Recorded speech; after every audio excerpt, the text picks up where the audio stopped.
Damn, Azeroth Wars Reforged. Loving it. It's Friday night. Your wife just left you, and this guy shows up, Sythren. What's your real name? I don't give a fuck. All right, we're here. We're here to talk bullshit. We're not drinking. So first question. What's up with the Dust Gaming, like, people chilling at, like, 5 a.m.? Like, what the fuck is wrong with, like, me? You're probably the person who's in there the most at 5 a.m. Is it like a nocturnal thing? Yeah, I am a straight night dweller. I'm a vampire, as you can see by my pale face and my pale skin and everything else. I don't go out in the sun. So I'm in there as late as I can be, just talking with the Dust guys, and they're pretty awesome guys. You know, everybody stays up pretty late. I think the person who usually stays up the latest, though, is Victor, Hitman. Really? And yeah, but he's like up at all times. I think he stays up late so that he can get like good games off of NetEase, though. So playing Chinese and Korean players. That's smart. That's his main goal. Yeah. Yeah, Carson explained to me why to play on NetEase. He was saying that you get into like a habit of where is that echo coming from? Weird. You get in a habit of, like, if you know who you're playing against. Let's say I was playing against Royal Uranus, and I played against him 15 times, and I know 500 times, and I know that he's going to open with this. And Carson was saying that he likes to play on NetEase because I guess there's less familiarity with the players.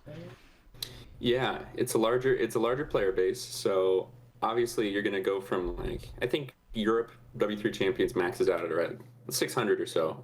American W3 Champions usually maxes out 250. Depends on the day, depends on the hour. But then NetEase maxes out probably, I think, around 2,000. So you're getting almost like quadruple the player base that you would normally be getting. So you're not meeting people every time that you would expect to meet. Like, you would never meet Royal Uranus 500 times in a month or something like that. You might meet him 5 times in a month, and then he might bring out, 3 different strategies or something like that. And that way you get to practice standard more, and practicing standard you get to experience a whole bunch of different strategies against standard play. You know what I mean? Yeah, that was Carson's thing that he was explaining, and I thought it was pretty genius, actually. The whole standard mantra or theory. Who do you think? Who do you think is like the philosopher? If you were to put all the pros, like take like the 20 pros, who's like the philosopher of the group? Of Dust best. Or just in general? I mean, I guess, yeah, sure, Dust, why not? Okay, of Dust, it's definitely got to be Carson. I mean, other people go into it with like mindsets and whatnot, and they go into it with different strategies and everything. But I would say that Carson is the person who thinks the deepest into the game, other than Hitman, because Hitman is just like, he's living, breathing, and like, he sleeps the game, he breathes the game. He could literally beat me in his sleep. But Carson probably puts it into like a philosophical thing the most. Like, he cares about the dots at night, he cares about the dots at day, he knows all the timings, he knows everything.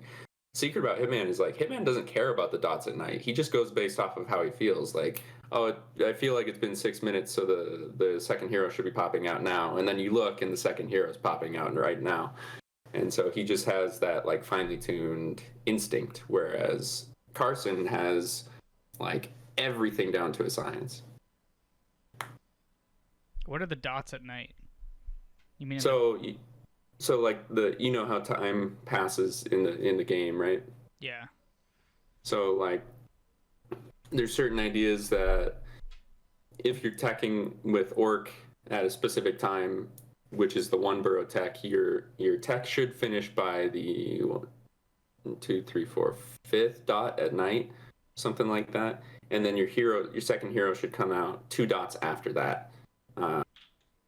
So that gives like your timings, especially as elf, you try and time your push by the 5th dot of night so that you can kind of maybe harass them before the second hero's out and stuff like that, and then take that and apply it to every matchup and know that for every single matchup and know that for tier 3 timings and like late timings as well. 60 supply, 70 supply. That's how deep Carson goes into it. You're an elf player yourself, right? Yep, I play elf. I'm a dirty human being.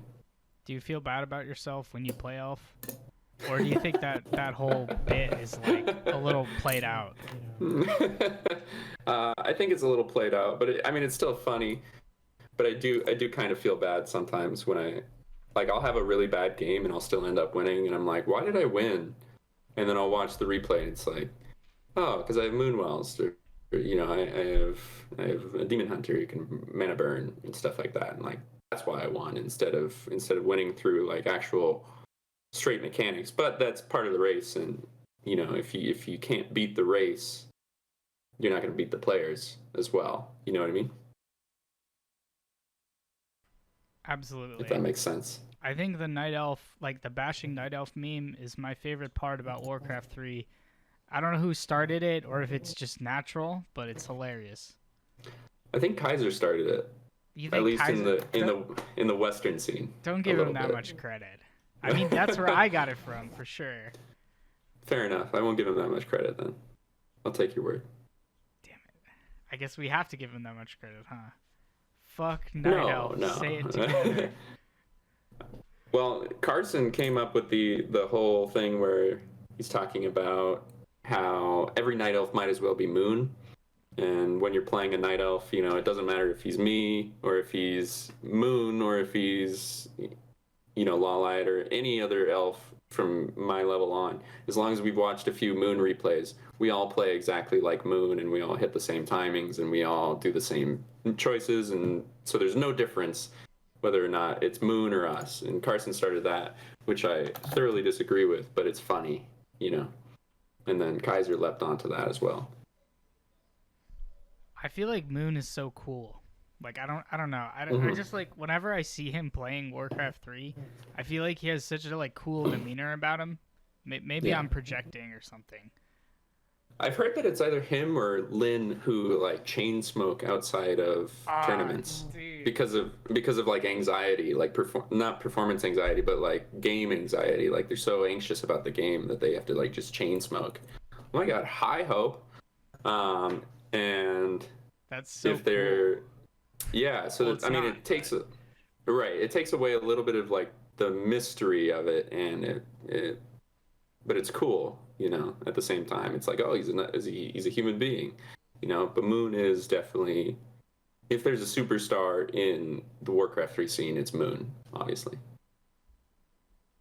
So I guess I pretty much ask everyone this. It's the default question. When did you start playing Warcraft 3? Day one. Day one. 2002? Yeah, Reign of Chaos. My sister bought it with her own money. My sister's 11 years older than me, so she is 34 now. So my sister bought it with her own money when it came out, the first day it came out, and we sat around as a family, our living room computer as a family. My mother not included, of course, because my mother doesn't care about video games. But my dad, my brother, me, and my sister sat around the computer, and we played through the tutorial, and everybody got a chance to play through the tutorial. And I took like 15, 20 minutes, and my brother and sister did it in 5. So, I was 5 when it came out. And that was a lot of fun, and I never stopped playing it, and eventually it became my game, and I continued playing up until now. But as far as like the Melee community goes, I got into it about this time last year. So up until then, I'd been just a custom game king and just crushing custom games, doing like a little bit of editing work on custom games and having fun, You edited a custom game? One of the older versions of Azeroth Wars LR, yeah. No, you didn't. It just did like a little bit of paving for Avrion at the time, if you know Avrion. Dude, that's legendary. At what year? This is That had to be technically. like Sorry, you go. that had to be like 2011. That was old. That was old. I just did like little things that were in my ballpark of knowledge. Like I couldn't do big things, but little tiny things I could work those. Pathing, pathing I could usually work pretty decently because I got anal about it in games. I love doing pathing actually. It's really like calming because it's Hmm. pretty easy. Yeah, Or at and least it's to me it simple, is. Yeah. or it should be simple. It's straightforward. It's difficult, but it's straightforward, right? Like the idea of it is straightforward. Just make sure that if the unit decides to go here, that it doesn't get caught up anywhere else, and that that the AI of the unit is going to go the right way. That's the tough part. So this can be, damn dude. Azeroth Wars is like eternal. It is eternal. What do you think about the current version of Azeroth Wars? You can be candid. I like it. It's different. It's different from what everybody knew from like my time in the custom game community when I was like 16, 17.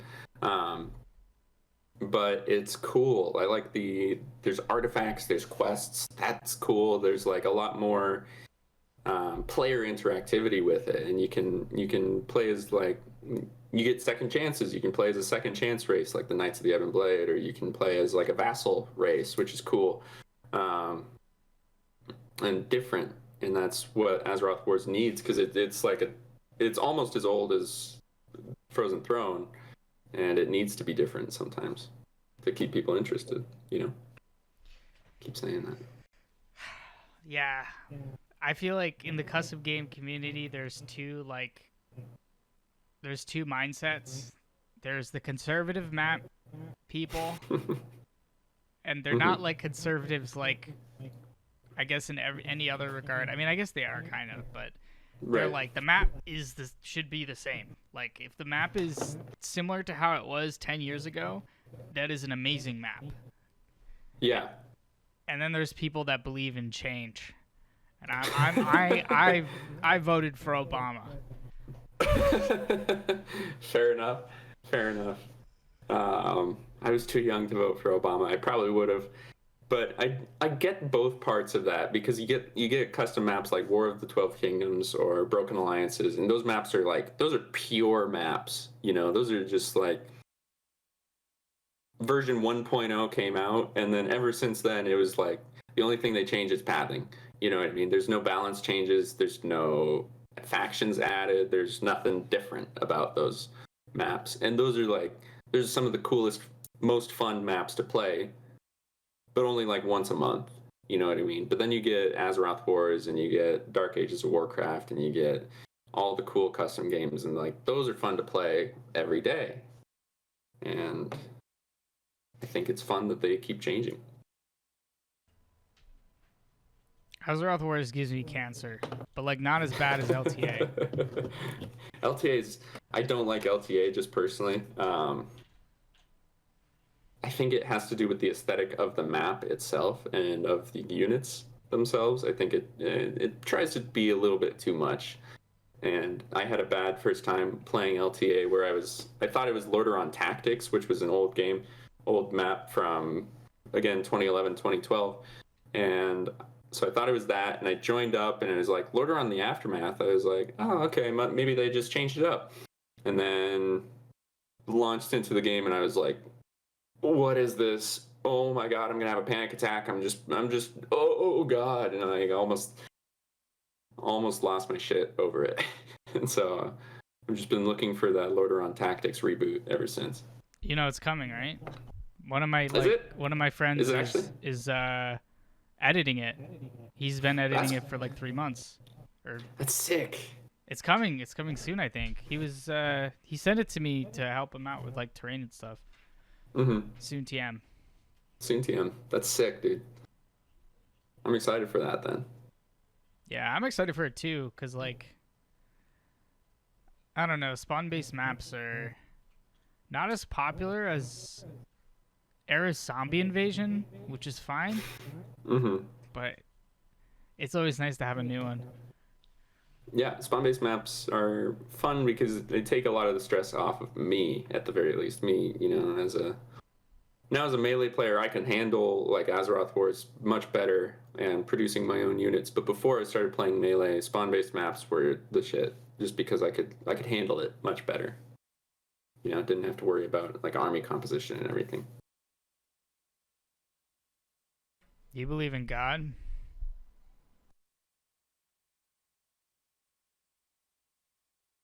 I believe. I believe in God. I believe in God. Eric Andre, is that you?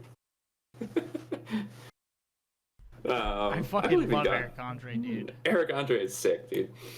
Shut up! That's like some shit he would do. Is he would just start like, yeah, this is the Eric Andre outfit, dude. He'd just rip off his clothes, break his desk, and he'd always be in like a blazer and like a regular shirt. Yeah, exactly. That's Eric Andre. Dude, I love his skits. Nobody does like pretend rage better than Eric Andre, in my opinion. Oh yeah, absolutely. I think he has a new season up, actually. I think there's like a new season of Eric Andre. Yeah, he shaved his head for it. Oh my god, I fucking forgot. This one's for you, Kuberte. I got Kuberte into Azeroth Wars.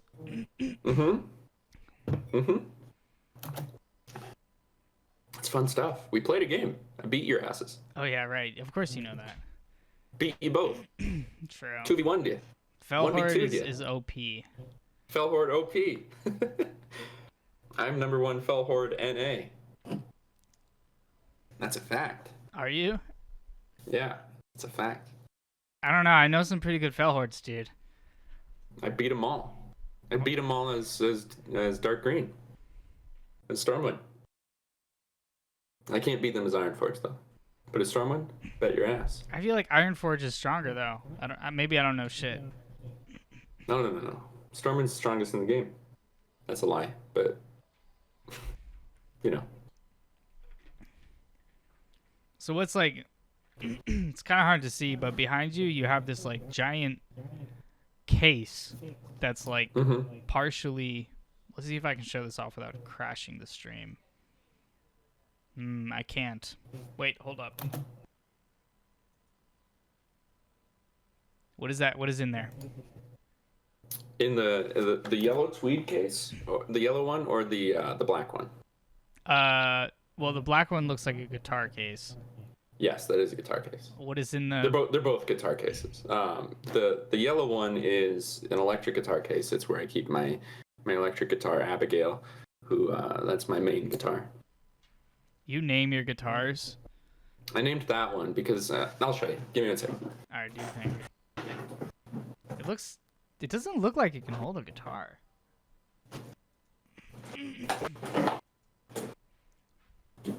Oh, I see it now.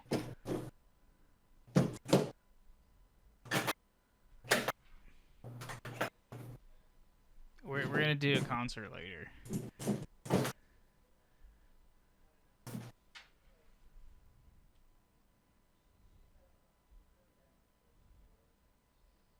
I really think that Warcraft 3 Gym should have a talent show.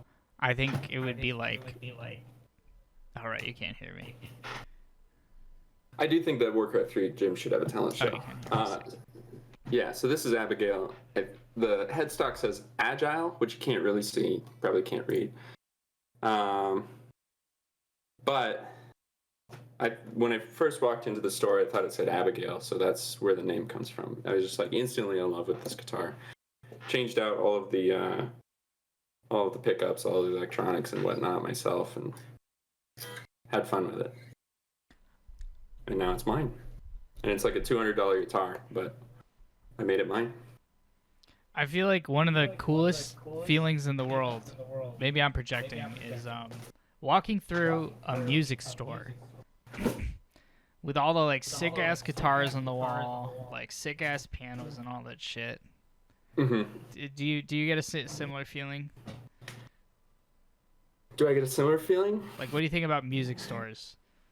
I love music stores, man. I love like walking into a music store and just hearing some kid just like ripping out Sweet Child of Mine or something like that, or Master Puppets or Enter Sandman, or sometimes I'll deal with Stairway to Heaven, but that is the forbidden riff, so we don't technically let that happen.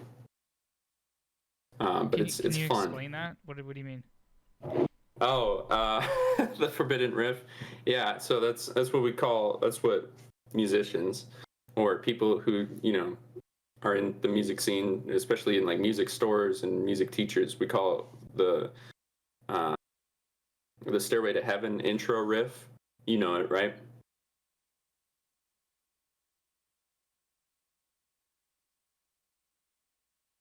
Beamer?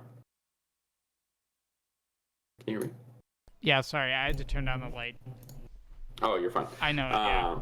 Yeah. So that intro riff is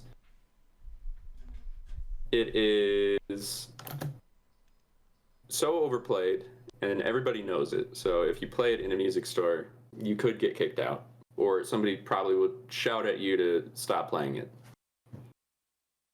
That's hilarious. I never knew that. Yeah, and that's kind of the thing with it. And it's a Wayne's World thing. It's a Wayne's World joke, so. That'd be pretty sick to get to make the song that I forget when it was made, 40 years later, people are getting bullied for playing the song, but in the best way. Yeah. Just because it's overplayed, so overplayed. What do you think about Led Zeppelin? Led Zeppelin? I think they kick ass, man. I think they kick ass. Probably second most influential rock band in history past the Beatles. I think the Beatles are the most influential rock band in history, and then Led Zeppelin after them. Definitely the most. They did some weird stuff where I guess they technically stole some songs, but good. That's I'm glad fun. You brought that up. That was my next question. How do you feel about some of the greatest musicians of all time essentially ripping off of black African American culture, musicians, whatever? That's definitely something to talk about. I've done papers on this actually in college. It's an issue, and it's the issue is that it's not a well-known issue, and the issue is that there's no real way to right that wrong. You know what I mean? It's just something that we have to be aware of. That black culture, African American culture specifically, almost is just taken from what it is currently, and it's there's a stigma, a stereotype in America that black culture is the coolest, right? Which is, I guess, that's a positive stereotype, or can be seen as a positive stereotype. But then the issue is that black people aren't seen as cool, or black people are seen as gangster, too harsh for the mainstream world. So then music companies, especially in the 40s, 50s, 30s, 60s, 70s, 80s, 90s, and into the 2000s, all went, okay, well, let's take this really cool thing that a lot of people like and a lot of people love, and let's make it marketable and give it to white artists and white musicians and white actors and stuff like that, and present it to white audiences, and white audiences, to their part, ate it up, loved it, because it is great music, and a lot of the culture is great.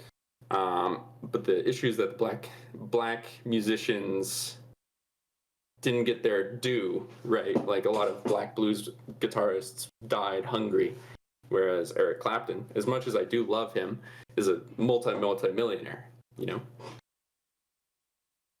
Yeah, absolutely. I feel like it's one of the many, I suppose. I feel like not many people know about that, about how Elvis and pretty much everybody in that time period ripped off of, black artists 20 years ago, 10 years ago, whatever, and then they had all these hits. And well, it still happens today in different ways. You get Ariana Grande, who is a white girl, is very white, but it's different because now they're trying to present her as darker skinned or ethnically mixed or whatever you might want to call it. So it's just like it's taking the coolness of black culture and pushing it on to more quote unquote marketable people, which are white people, in the view of like the mainstream world and racist companies. Which, you know, that's not to say that the audience is racist. You know, that's the opposite of what I'm saying. It's just that the industry usually just doesn't think that black people can make it work. You know. For the longest time, and still, what? I keep saying, you know. Oh, you know. For the longest time, what? I guess that's my catchphrase today. I'll just keep saying it. I say like a lot. I think I have to reflect on that. Yeah. But Young Thug is like, I think Young Thug is one of my favorite like personalities or something like that. Like he's super cool, but he's also, I don't know. He's just like very successful, kind of earned it, and he like really flaunts it. I don't know. I feel like there are definitely black artists now who are getting a better portion of recognition rather than just being like totally ripped off. And definitely, and they get a lot of flack, but I love it. Right. And the issue isn't so much today, right? Things are changing today, and that's good. That's what we need. And things aren't going the right direction, in my opinion. The issue is that, like, a lot of the people who really, really suffered from it are already dead. And, like, there's kind of nothing that we can do.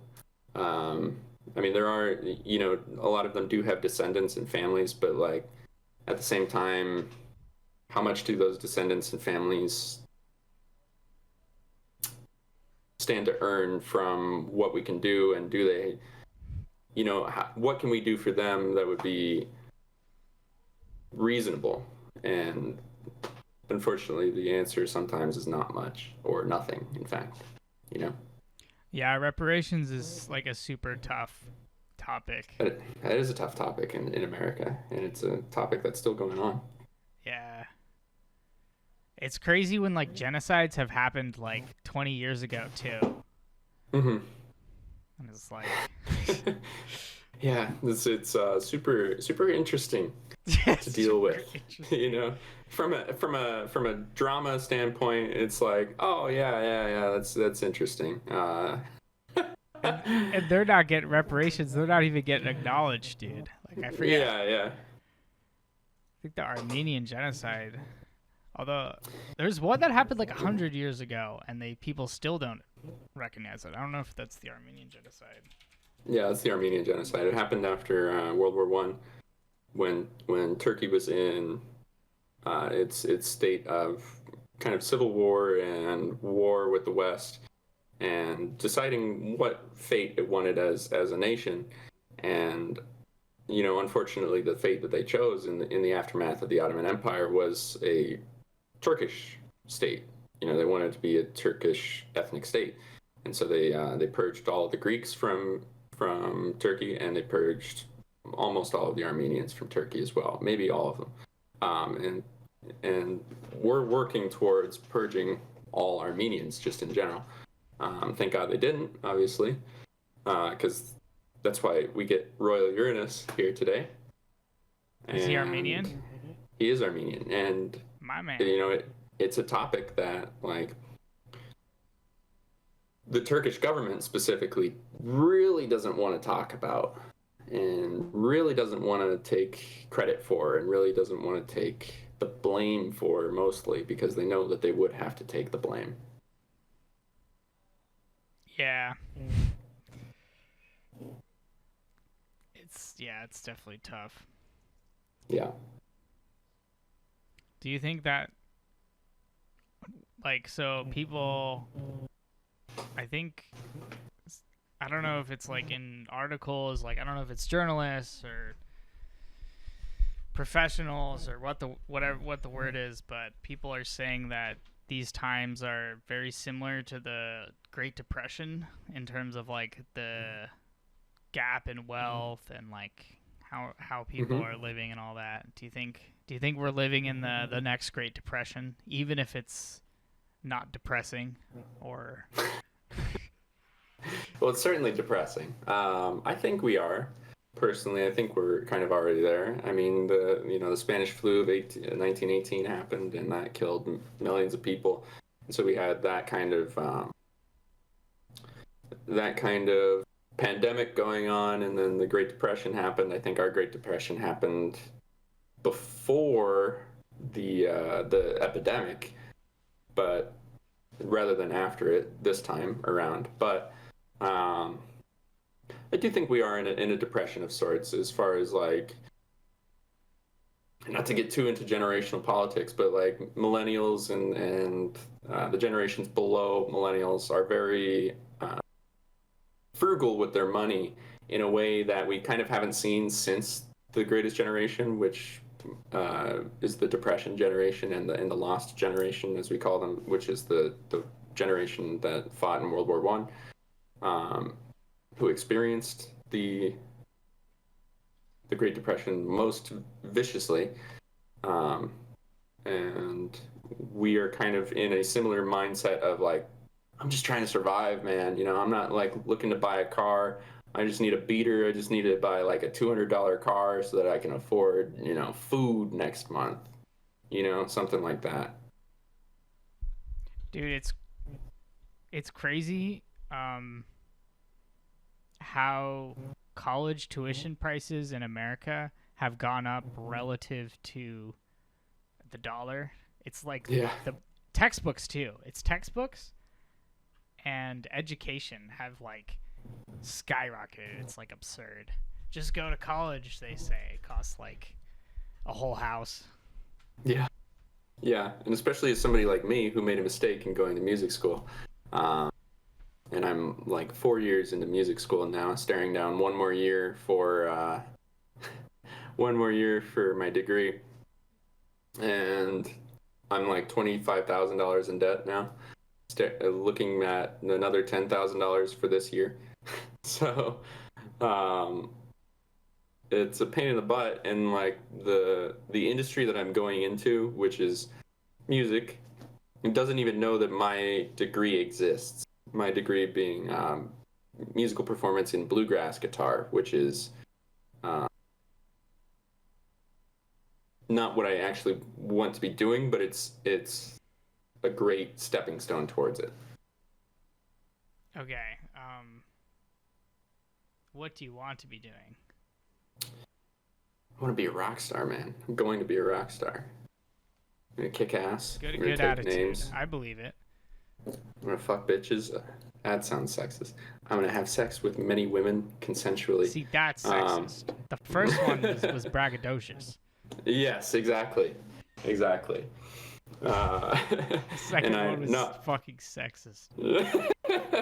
I just want to. I want to be in a rock band, and I want to play in a rock band, or even if that rock band is literally just me. I'm gonna rock out and play the blues and play rock and metal and scream and shout, twist and shout. Yes, sir. We should collab on a song, dude. I'm down. Anytime. I'm a SoundCloud rapper. I've heard, yeah. If you make metal music, I'll rap over it. All right, yeah. Hell you got it. That's cool though. Like, why bluegrass? Because I didn't want to do jazz. It was either jazz or classical at the time. I joined school to become an actor. That was my main goal. Straight out of high school. I'm actually technically an actor first.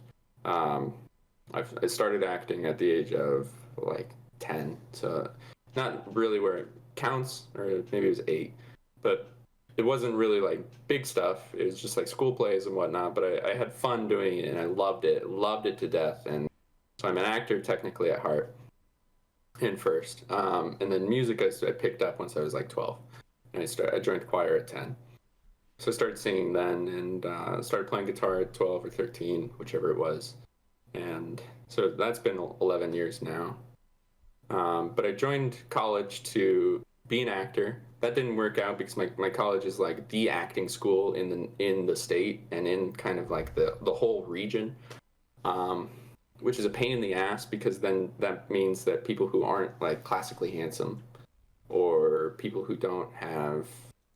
like don't fit a mold specifically, like I have long hair, that makes me not fit a mold because they're now looking for roles for me which have long hair, which is kind of like the wrong way to go about it in my opinion for casting directors. But it is what it is.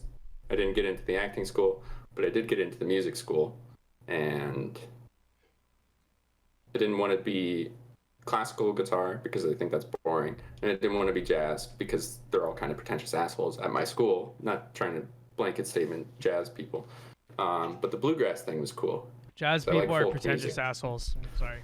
They are kind of pretentious assholes in my experience, and they're also kind of sexist sometimes. Like the female representation in jazz is significantly lower than like almost any other form of music, except for maybe metal.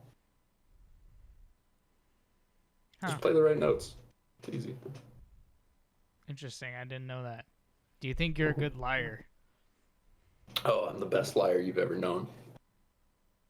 Oh. I don't know how to read that. I'm gonna read that as you're an okay liar. I'll let you take it whichever way you want to. I mean, if you're a good liar, why would you say you're the best liar I've ever known? Could be a lie. Damn it. What do your parents not know about you that they like is like some the shit you've kept hidden from them for like 10 years or something? I can't even think of one for myself. This podcast for sure. Yeah, what do my parents not know about me that I do? That maybe they should. That maybe they should. Yeah. Ooh. I don't know.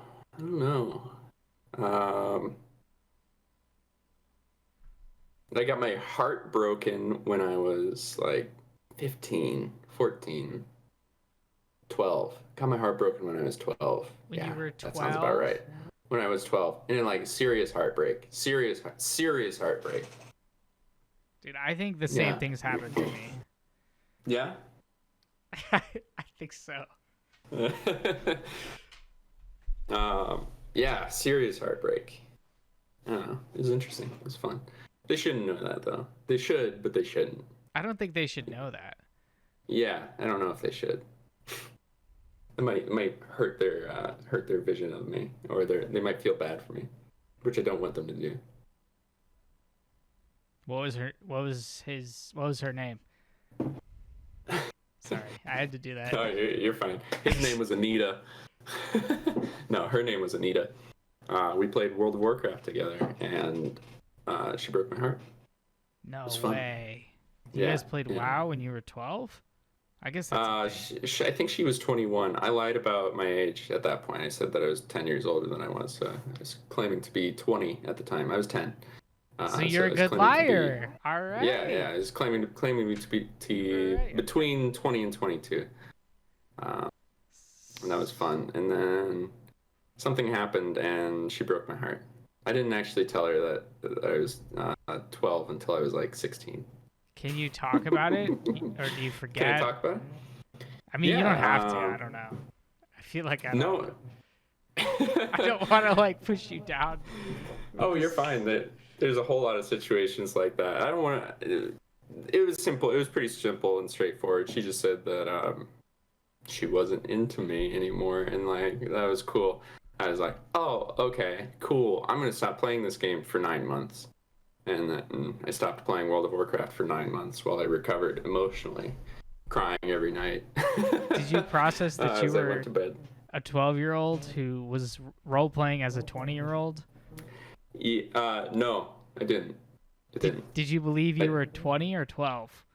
Well, I knew I was 12, right? But I didn't recognize like what was going on there with my mind and with my heart and with my emotions.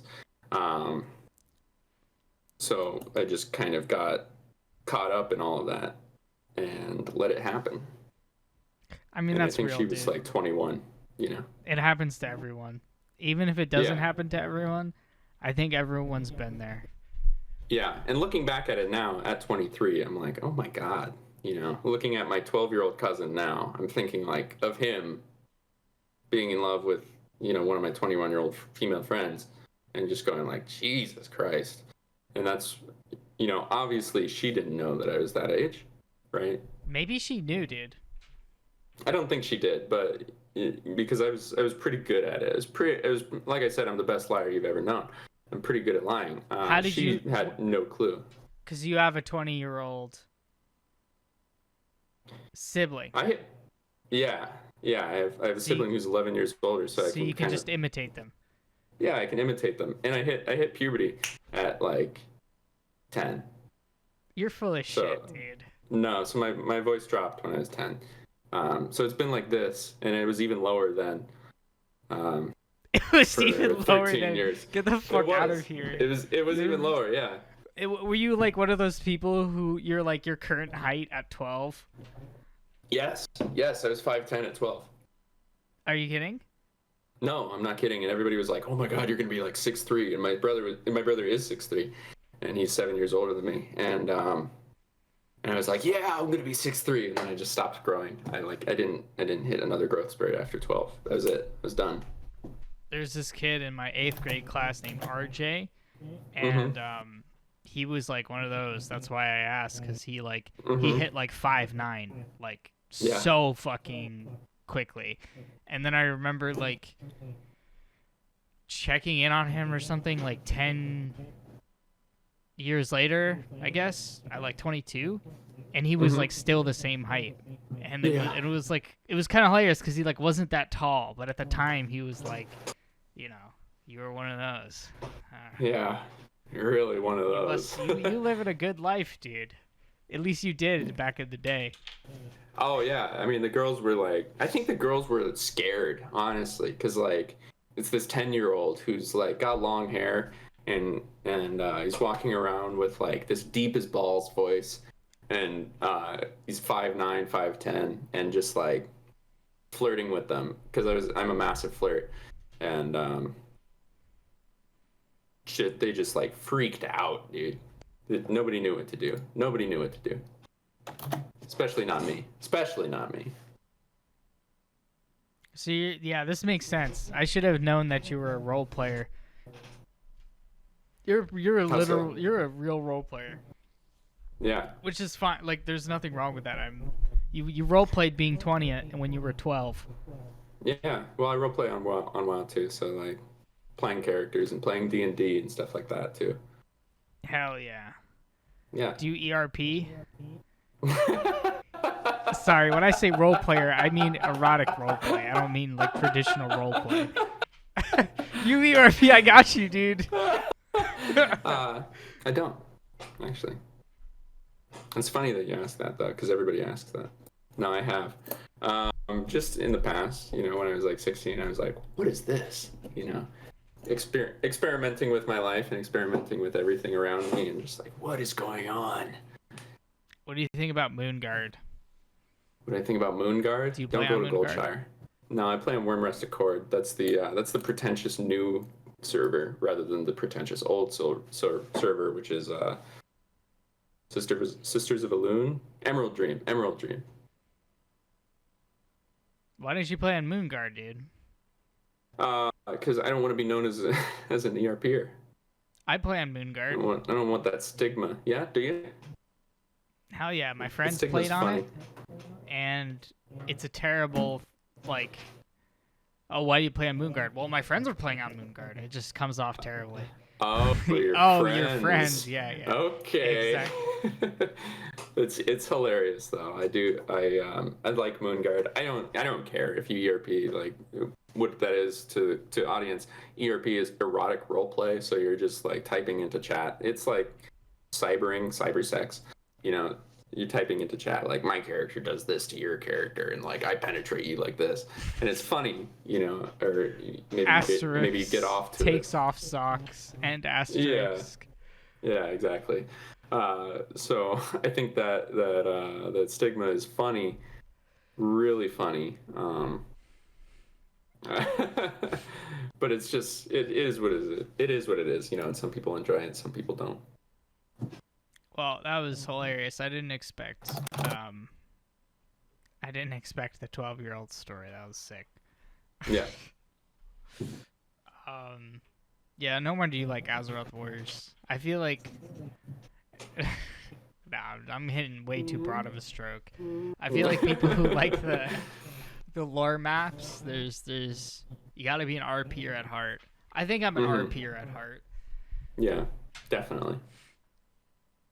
Definitely. And yes to the question from Cinematics, there is liquor in my closet. It's like I have like 12 bottles or something like that. I'm not a heavy drinker, I swear to God. And I'll have like at max a shot a day. But I'm gonna crack open a cider. It's Friday night. Friday night is for the boys. Friday night is for the boys. That's what they hiding say, from right? my roommates? Yes, I am hiding from my roommates. Persecco, woodchuck, hard cider. So this one's for you, BMR. Oh, cheers. Cheers to the governor. Cheers. Oh, that tastes pretty good, actually. I've never had that one. Hiding it from the roommates? Yes, actually, I do have kind of an alcoholic roommate. Do you? Yeah, so I try and hide my stash from him. So you're still in college? Mm-hmm. What's COVID college like? It's trash, dude. There's no parties going on. There's no, there's no people to hang out with, really. Nobody wants to hang out. It's awful. More time for Warcraft 3? More time for Warcraft 3, that's right. Goddamn right. More time to get worse at Night Elf rather than better. Would you ever consider switching races? Yes. I play Orc in my off race, and I really enjoy playing Orc as my off race. And I enjoy beating the shit out of Night Elf players, especially Keeper Hunts players. I think it's only like 5 games win rate against Keeper Hunts. I think I know. Because I'm cool. Because you're cool? I'm cool. Do you genuinely think you're cool? Oh, I'm the coolest person you know. I mean, like, sure. But you didn't answer my question, though. Yeah, I did answer your question. Yes or no? Do I genuinely think I'm cool? It depends. In certain scenarios, yes. In certain scenarios, no, definitely not. Like I play Dungeons and Dragons. Is Dungeons and Dragons cool? Like among nerds, yeah. If we're going off of like high school cool, I wasn't cool. You know what I mean? I was in theater. I was like the main actor on stage. My best friend was the captain of the cross country team, so like I knew everybody. Everybody was friends with me. But I wasn't prom king or anything, I'm not cool like high school, Yeah. I didn't mean like that, but I think Dungeons and Dragons is cool.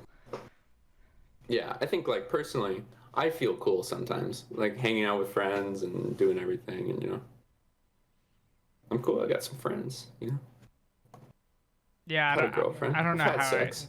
I've had. That was a good answer. I don't know how to answer that. Yeah. I don't think I'm cool, but I'm probably just self-deprecating. So I usually just say like, whatever. Yeah, I'm probably cool. But it's a tough circle. There does come a point where you're trying to be self-deprecating, like you have a self-deprecating humor, right? But then it kind of works against your brain, like maybe breaks down your confidence a little bit, and then you try and like bring it back up, and you're like, oh yeah, I'm cool. I got a big dick. I have sex. I have friends. I kiss girls. Like I'm cool. And then everybody else is like, ha ha ha. Okay, dude. Way to be full of yourself. And it's like, I'm just trying to have some confidence, man.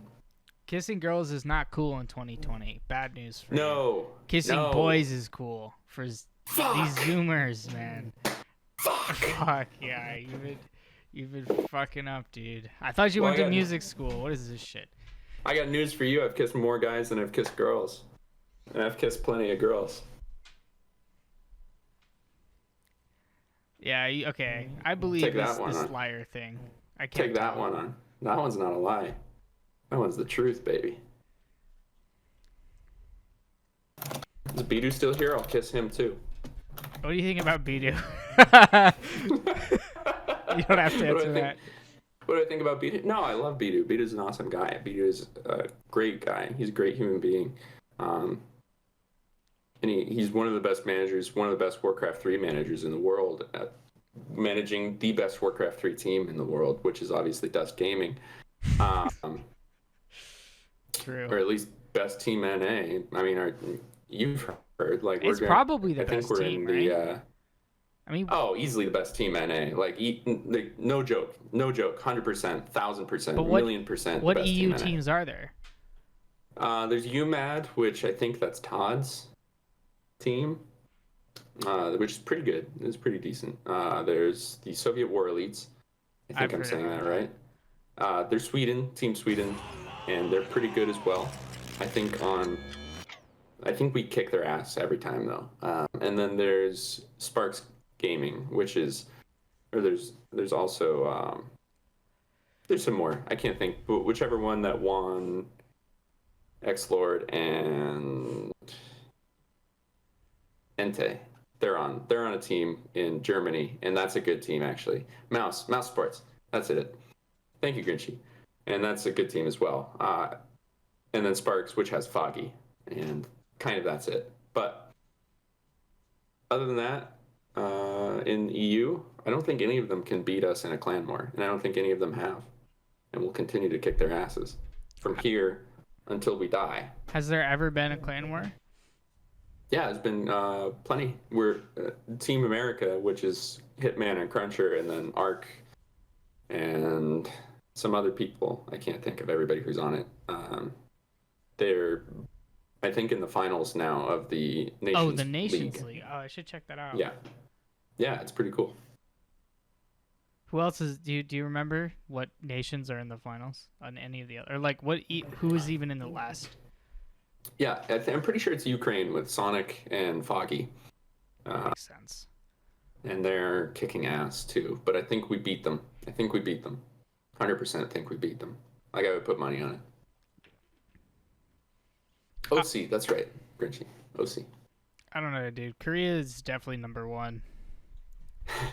Korea's number one, definitely. If there's anything I've learned from Warcraft 3, it's that Korea is 100% number one.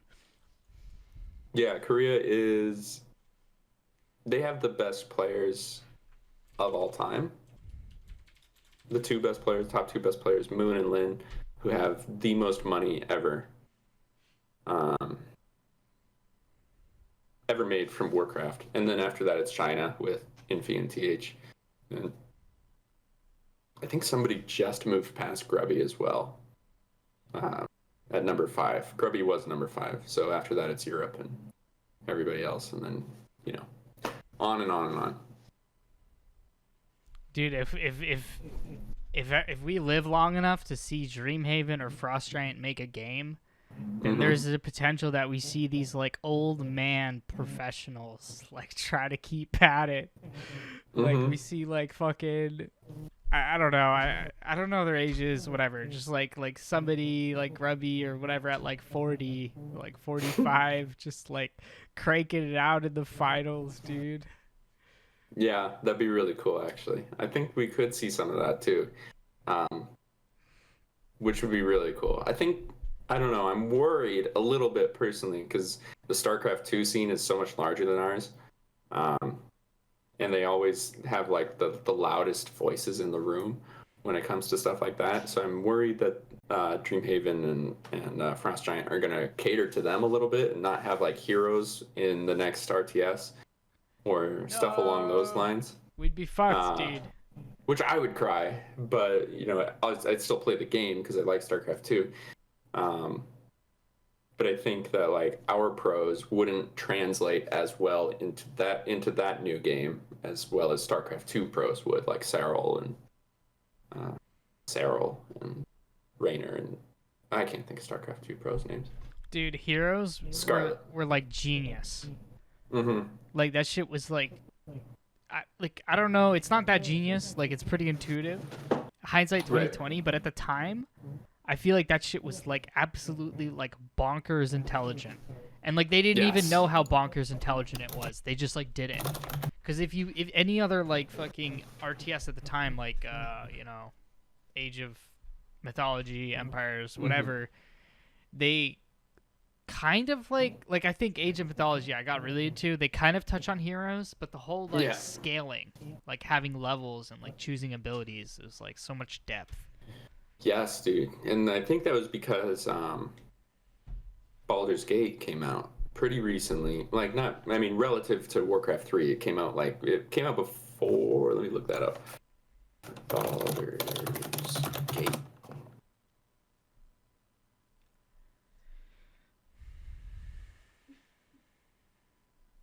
Yeah.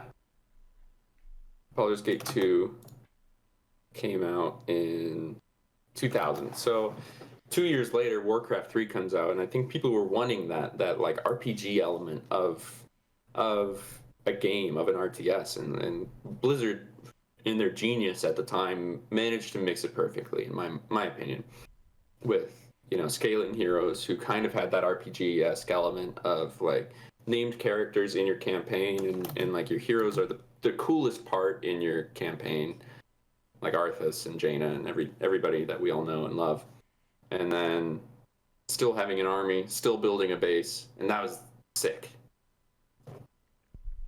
I can't wait for the expose in like 10 years or like however long it takes for somebody to delve into it, on how Blizzard fucked up, and like how like all this shit like went to the shit, like to the fan. You have like the Netflix documentary, you have like all the dude doing the research. Like I cannot wait, because they had it all for so long, and they even were fucking up and they still had it. Like Overwatch and Hearthstone came out in like fucking like 2013, dude. I think they still got it, honestly. Maybe. I think they still got it. Like the new World of Warcraft expansion is one of the best in recent history. Warcraft 3 sucked, dude. Warcraft 3 Reforged sucked. It drove away so many people, drove away so many sponsors is the issue. And like I think people overreacted to Warcraft 3 because they underestimated the community, which is like Jim and Pad and like the War 3 Champions ladder. They underestimated like what the community could do for it, right? So like they estimated correctly what Blizzard did wrong, but then they underestimated what the community was going to do in response, and the response that the community was going to have in correcting this for everybody, and making sure that there is a ladder, making sure that there are profiles, making sure that there are everything that we're talking about, and following up on all of that, and holding tournaments. And you know, COVID has kind of fucked over the tournament scene for Warcraft 3, pardon my French, but it's still really cool what the community has done, and that's awesome, you know. But then StarCraft Reforged, like Burrow Rush is talking about right now, went really well, or at least pretty well. You know, the Brood War people said, don't change the game, just update the graphics, and Blizzard went, you got it. And then hopefully Diablo 4 comes out, and it's pretty cool. Yeah, I guess Diablo 4 will be like the benchmark here. I guess it'll be my benchmark of whether or not this expose is coming out in 10 years. That's just going through all the fuck ups. Whether the Reddit post on Blizzard is gonna kill them or not. Yeah. I don't know. Overwatch 2 is just, to me, like conceptually and in practice, like the way that it seems to be going to be executed, plus the concept of like how they've presented it, is like, they're fucking up, dude. They could be. They like, could how very dare easily. you? How dare you just take the same fucking game, put a number 2 on it? Give me $60, motherfucker. Yeah, the way that they're handling Overwatch 2 is very interesting. I think it's basically like the first of its kind for that style, right? Like Dota 2 never came out with Dota 3, which is basically the same game, right? And like League of Legends never came out with League of Legends 2, which was basically the same game, and stuff like that. And so this is the first time that a game company has basically said, we're coming out with a new game, and it's going to be the same game. And I get the Activision side of that does that with Modern Warfare, but like we've never seen it with a Blizzard style game, and we've never seen it with like an almost MOBA style game. So that'll be real cool to see how they handle it and whether or not they fuck up. I'm not gonna play it. I'll play it. I'll give it a shot because my friends play it, so I'll give it a shot with them. Hopefully, it's fun. I'd love to. I mean, I did really enjoy Overwatch on release. I don't even hate Overwatch or anything. I just like I just don't find it fun anymore. But it's also a me thing. That's fair. That's fair. But it's very fair. No, dude, come on. Fuck Blizzard. Fuck Blizzard. You're really ruining the narrative of Reddit's narrative here. Yeah, I've never been a reactionary person. I've never been like, I've never seen the writing on the wall and been like, it's all greed. You know what I mean? I think that they had like the genuine interests of the game at heart and just fucked up, and just like genuine mistakes happen all the time. And I'm willing to forgive and not forget, obviously, but willing to forgive and willing to be like accepting of things like, yeah, we fucked up. We tried to push this game and we pushed it way too fast. Like we should have delayed Warcraft 3 Reforged should have been delayed a whole year. Absolutely. No joke. Like a whole fucking year it should have been delayed. And there comes a time where you announce something and then the audience just goes, we want it now. You know what I mean? And then you realize, like, oh shit, we bit off more than we can chew. How do we say we're going to delay it a whole year? We literally can't. If Blizzard said we're going to delay Warcraft 3 Reforged a whole year, it could have been worse than it currently is. That's true. Yeah, that's a fair point. I wonder though, because because we wouldn't have the bugs. I feel like the whole thing is like the people who actually played it, the real core, were just like, "Fuck, man, my game keeps crashing." So like, I don't know if it would have been worse, but that is a good point. Yeah. Yeah, I agree, and thankfully I never had any of the game crashes. Actually, I had some join bugs, but I never had any of the game crashes. So. You don't play real custom games. You filthy imposter. You filthy pretender. I've played my fair share of Warcraft 3 Reforged custom games, of Panther Anthro custom games, and just getting fucked out of those. But like, yeah, I don't know.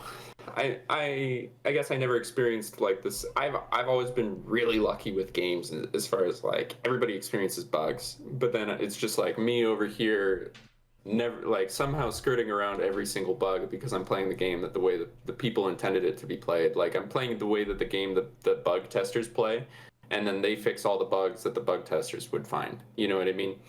And so I'm playing the way the way the game was intended to be played. And then I never find any bugs because I'm a fucking idiot, I guess. Do people have the best intentions? Do people have the best intentions? That's a loaded fucking question, BMR. Yeah, it was kind of like an open one. Trying to get into this Eric Andre mindset, but without yelling. Mm-hmm. I think people do have the best intentions. Yeah, I think people do have the best intentions. They just get caught up in themselves and in the anxiety of like getting out of their situation. And then like the anxiety of their situation forces them to not be able to get out of it. They would rather just stay in their situation as fucked as it is with the intentions that they had going into it rather than try and dig their way out. I think that's people.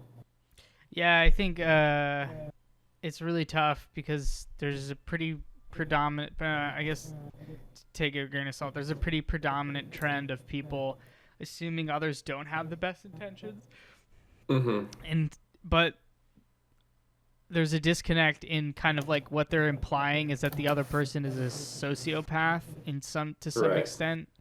And typically, I feel like what you said is they do have the best. Typically, people do have the best intentions. I mean, not everyone. Some people are serial killers. Yeah, I think that even sociopaths and psychopaths don't ever really go into a situation thinking, I'm going to do the wrong thing here and I'm going to do what's hurtful, right? I think that even they go into a situation thinking like, I'm just going to try and do my best. And, unfortunately, then we get the sociopaths and the psychopaths who go, I'm just going to try and do my best. And if somebody gets hurt, I really don't care. But then you do have the people with best intentions and good intentions who are going into the situations like, I just want to do what's best. Oh shit, somebody got hurt. Well, is it now more painful for me to fix that? Or is it more painful for me to just carry on? And oftentimes the answer is just carrying on is going to be the easier thing.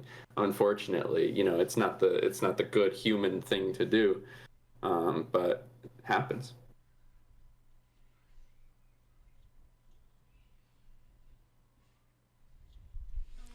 What you got? Hit me with your next one. Yeah, I didn't want to ask a question. I wanted to process that because I could ask another question, but that was also a good answer. Thank you.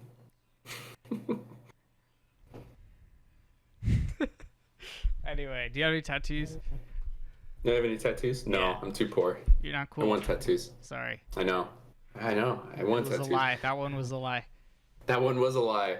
Fuck, you got me. No, I want to get a tattoo on my chest, and I want to get tattoos. I think I want to get one on my arm, like around here up until here. Maybe not like a whole sleeve, but a good amount. And then we'll go further. We'll see from there. I'm afraid of getting a tattoo, though. I'm afraid of getting into that mindset. Like, I've seen so many people who just get addicted to getting tattoos, and they just want I can't wait until I get my next ink, And then you have to have a lot of money for that, though. Or, not a lot of money, but you have to have enough expendable money to be able to do it. Otherwise, it's, impossible. Yeah, I've thought about asking my mom for, a Christmas gift. Like, hey, Mom, you want to buy me a tattoo for my Christmas? And, that's cool, but I'd rather have, a guitar pedal or something that I can kind of, just, I don't know, just get more out of, I think. Tattoos are Would your really mom fun actually cool. pay for a tattoo? Definitely. So my mom would definitely. Yeah, my mom's cool. I think, she's offered to pay for tattoos for my brother before, because my brother would never shut up about it. Yeah, I recommend the arm tattoo. I mean, yeah, I'd get more tattoos if I had more money, for sure. I've never, I think I've only met one person who's, genuinely regretted getting a tattoo. I feel like people, at least maybe, I remember talking to people in the past when I was younger, and they talk about whether or not they were like, oh, I'm like, oh, what if I regret it? And I've actually only ever met one person who's ever been like, I regret this tattoo. Sincerely. Yeah. I thought that was pretty cool. I think if you get a drunk tattoo, there's a 25% chance that you're maybe even as high as a 50% chance that you're going to regret it, right? But if you if you get a tattoo and you think about it and you're like, this is what I want, this is what I want. The only way you're really going to regret it is if the artist fucks up. If it, if you want to get your best friend's face or your child's face and it just looks really bad, then you might regret it. Or if you want to get your girlfriend's name, you're going to regret that when you break up with her, ultimately, Yeah. So those are the kind of tattoos that I don't ever want to get because I'm trying to think ahead. I don't want to be hating, but I feel like anybody who does that one is like, maybe not intelligent, but like, yeah, there's a question to their judgment, right? Yeah, Maybe not there's their a question to intelligence, their judgment, exactly. but like, how much common sense do you have? You know, I've known a lot of people in my life who they're really smart, really high IQ people, but they don't have any fucking common sense and like no street smart or anything. It's like, okay, you guys are just dumb. There's a difference between dumb and stupid, and that's what not a lot of people think about.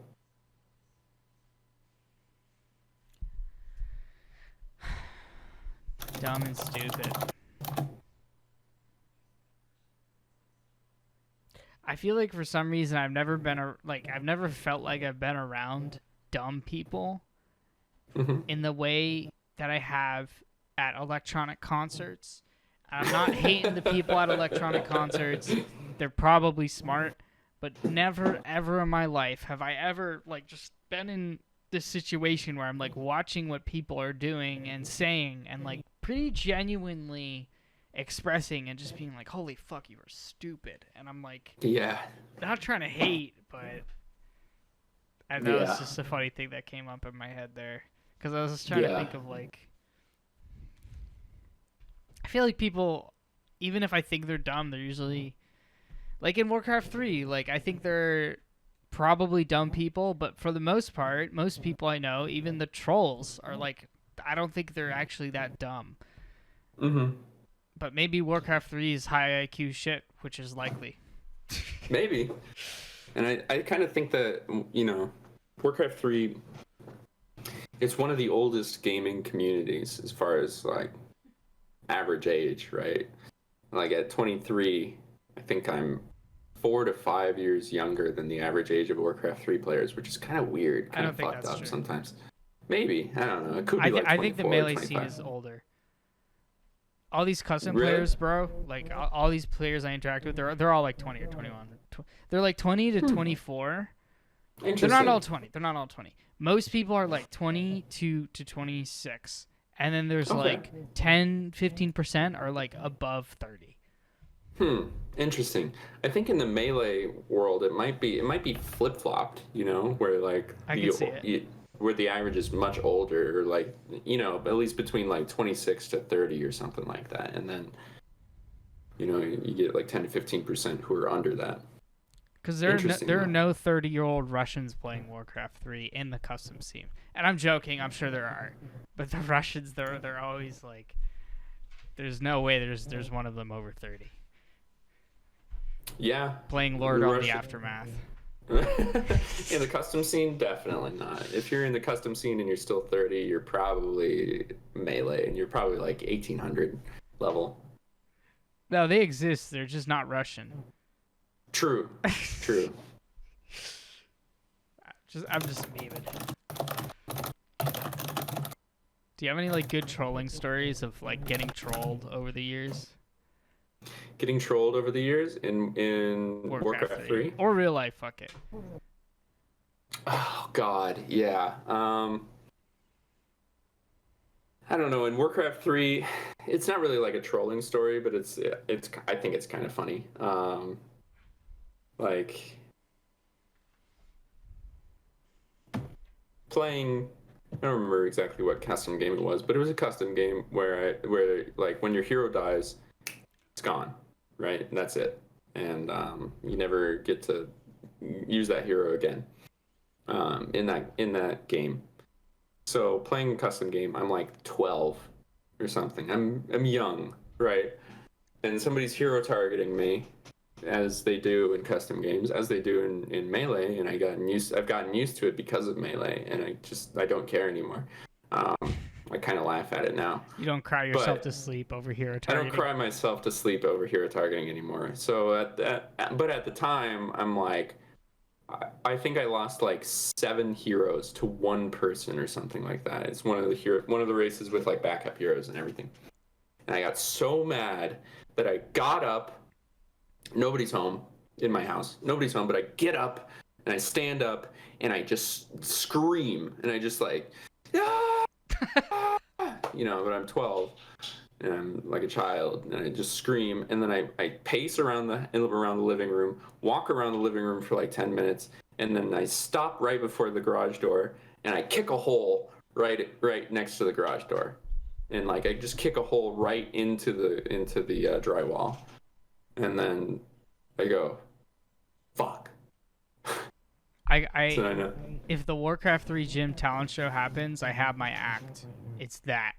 I'm gonna do a skit called Sythren at 12, and there's gonna be like multiple chapters. Chapter 1 will be that for sure. Chapter 2 will be role playing as 20-year-olds, and then chapter 3 will be heartbreak and coping with the fact that I'm 12 years old. Me at 12 years old, I was a fucking maniac, dude. You're a Chad, dude. I was a Chad, apparently. Like, it didn't reflect in my real life, but it reflected on my gaming life. Like, the mind was there, you know what I mean? The heart and the mind were there, but like physically in the real world, I wasn't there. That's so funny. But then I kicked a hole in the wall, and my dad made me patch it up with some like drywall fix. And that was a good learning lesson. I stuck to punching walls after that, and that worked out better. Why? Because usually, you just get like bruised knuckles instead of like punching a hole in the wall. Wait, what? Oh, you're saying like the kick, like you have like a boot, and you're able to really like dig into the wall. Yeah, baby. Yeah. Yeah, that's smart. I don't know, dude. You can really punch through a wall though if it's a drywall. I feel like. I mean, these walls right here are fucking solid wood, dude. Okay. Yeah. You beat me in a really rude way on ladder, I'm probably gonna punch this wall, at least once. What's a rude way on ladder? Yeah, what's like, can we talk about ladder etiquette? Yeah. Let's talk about ladder. Ladder etiquette. Say GLHF. You don't have to say GG, but say GLHF. That's a good start. You know, if you say GLHF, I'm good with you, probably. Maybe I have the wrong attitude, but I feel like I always say nothing, and I say GLHF if they say it first. Because I don't know. I just like I find maybe I have the wrong attitude, but just by talking at all, I've now invited them, if they're going to troll, to potentially troll me. But maybe I'm wrong about that. Maybe I'm in my head. It depends. I think like. And then if they don't say GLHF, I get offended, and that's the other thing. Is if they just say HF. No. If they don't say HF, I get offended. If they just say GL, or like if I say GLHF, they just say GL, or they say like some other shit. They say like GGHF, and I'm like, are you fuck you, man? I get pissed off, dude. I usually don't care about like their opening statement. But it depends. Like if somebody says like if I say GLHF, I'm usually the first person to say it, right? Because I like to type it right after my altar's placed, and most people like to type it, whatever. So I type GLHF right after my altar's placed, and then like my opponent says GLHF, and then 10 seconds later, here come 3 militia to tower rush me, and I'm like, man, that was kind of like that was a bit of a facetious GLHF, you know what I mean? Exactly. But then, so in that case, I would much rather have them just be silent, right? I would much rather have them just not say a goddamn word, and then just like come at me with the towers. And Flame actually 3 militia, not 3 militia, I don't think. But he did tower rush me on AZ once, and that was fun. But Flame's a nice guy, and I like Flame, so that's not the issue. But then you get stuff like bats, and like an orc player will say GLHF, and then they'll go straight into like fast tech, like no barracks fast tech, and they'll put down three towers in their base with instant reinforced defenses, and then they'll just go straight into double bestiary bat riders. And like the fact of them is that usually when I play against that, they don't like transition into that. They just start with that as a thing. And so when they say GLHF, I'm like, you got to be kidding me, man. You're saying good luck, have fun, when you're like, your initial thought is to bat right or lame me. Come on, that seems really rude. So I get more offended at that. You get more offended at the GLHF that doesn't connect with the play style. I get more offended at the initial respect than the actual rude gameplay, or like quote unquote rude, right? Because it's all valid gameplay. It's just like perceived rudeness. Like, we just perceive this to be a shitty way to play the game. What do you think about tower rushing being cheese, or just generally? Because this came up in my Washed Up League series right after yours, which we both won. Gang. In one of the games, I felt like I had to tower rush because I was like, I didn't tower rush. I reacted with a send my peons over as if you're gonna like spirit link them, throw some towers down and push them. Right. But I think there was like some, that was cheese, and I just was like, was it? I don't know. I think with cheese, your initial reaction has to be like, your initial thought has to be, I'm going to play this game in a way that I'm just going to try and get the win. Like, I don't know. There's so much weird stuff where cheese just isn't really cheese. You know what I mean? Like, people call tower rushes cheese. Like, the only tower rush that's really cheese to me is like a three militia tower rush. That's a cheese, because that shouldn't work against somebody who knows how to react. Right, a cheese is what works against somebody who literally just doesn't know how to react. If you know, even in the ballpark of how to react, your chances of beating it are like 60%, right? So that's a cheese to me, is when you just take away micro opportunity and you take away macro opportunity at the same time. Like, some strategies take away macro opportunity, some strategies take away micro opportunity, right? Like a two crypt ghoul rush takes away macro opportunity because you can't really like expand during that, and it's hard to tech during that as well.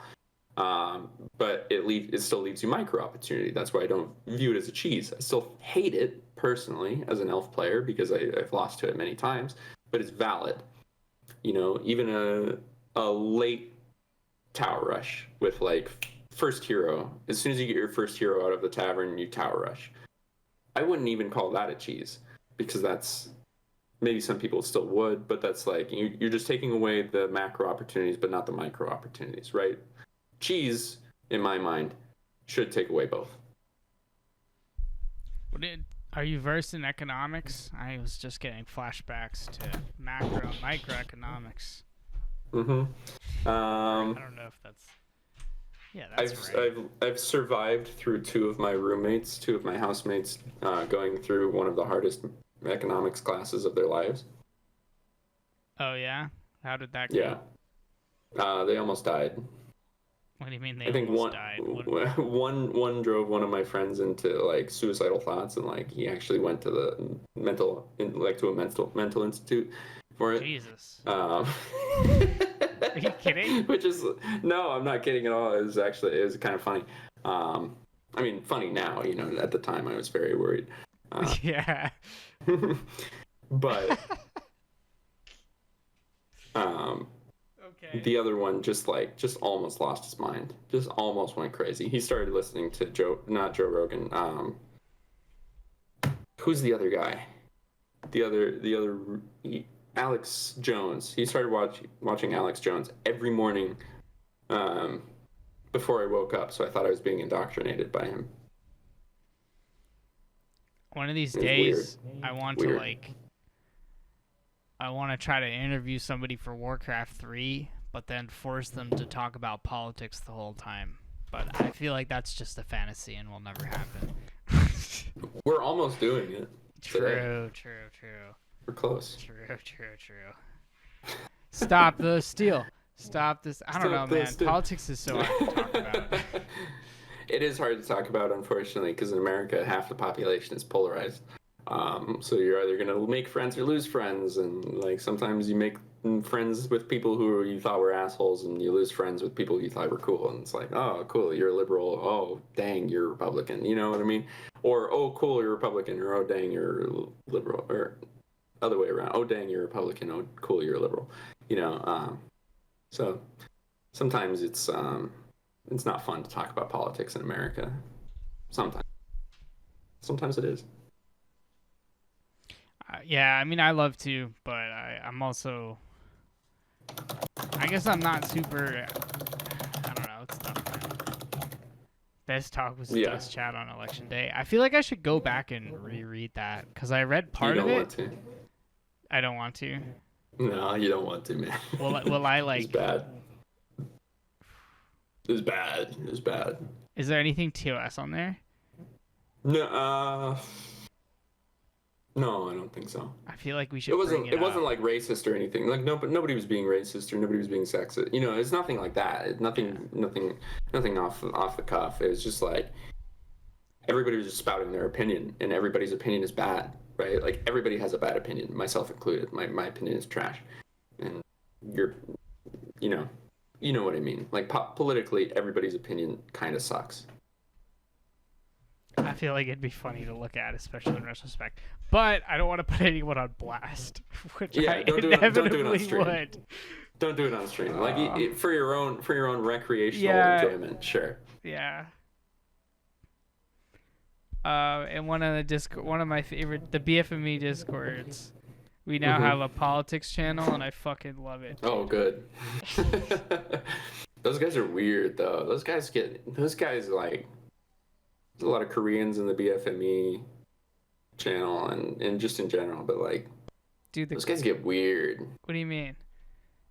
I mean, just like, I don't know. I've talked to some of the BFME guys, and they're just weird dudes. You know what I mean? Like they still have this old archaic idea of like, have you played the game? No, kicked, banned. Map conservatives, dude. Map conservatives. They're uber map conservatives. They are. They're real weird about it too, and it's like there's nothing wrong with it. It's just like it's just not my flavor. Well, see, I used to go on. I sometimes host BFME, but honestly, recently I don't like hosting games anymore. I don't know what it is about it, but it's like kind of a bitch. And yeah, it depends on the time of night, time of day. I used to host BFME more often, and I would like never kick people, but now it's always hilarious because it's like, yeah, I mean they kick everybody all the time, and I'm like, on the one hand I'm like, why the fuck are you doing that? How are you gonna get more people to play? Exactly. Yeah, you're not growing your community at all, and there is a custom game community that just like tries to join games and gets kicked. Because they're new to the game, and it's like, what are we gonna do? You know, how do you join this entry level game without any experience, but they're requiring 4 years of experience to get the job? You know what I mean? Entry level job requires 4 years of experience. Okay, well I need the job to get 4 years of experience. Sorry, we need 4 years of experience. You don't get the job. So War in the Plaguelands has been around forever, and there are still people today like. Who remember shit that's happened like years ago, and they still think the map is like that, which is fair. I mean, why would they think it would be any different necessarily? Right. And it's fucking crazy. I want to change the name. Like I don't know how to pull it off. Like I would love to change the name. Change it back to Strife in the Plaguelands then. That doesn't sound. Do you think that sounds like cool? Oh, I think it sounds cool because I played the original Strife in the Plaguelands, right? That was the original that came out, and then War of the Plaguelands came out. That's the problem, is the connection to the past of like the map. That's the problem. Call it Struggle in the Plaguelands. I don't know. I don't give a shit. It's not, you know. I could rename it to Strife though. Yeah. I have the power. You have the power, man. Like that's what I'm saying. Like, you know, it's like it does.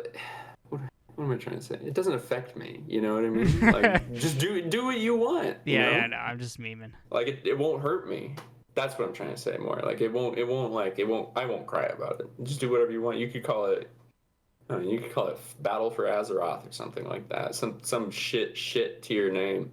Like Battle for Azeroth, and I should call it Battle for Azeroth. And I would still love it. I think there's a map called There's definitely a lot of Azeroth maps, but Battle for Azeroth might be open. Let me double check. on Hive Workshop. Oh wait, that's a fucking expansion. Wait, this is prime real estate. What? Yeah, I was trying to shit talk Blizzard, dude. Trying to shit talk World of Warcraft. This is prime real estate. Yeah, you got it. This is like, you know, the Burning Crusade, that custom map. Yeah. This is. Anyway, sorry, that's an aside. No, you're totally fine.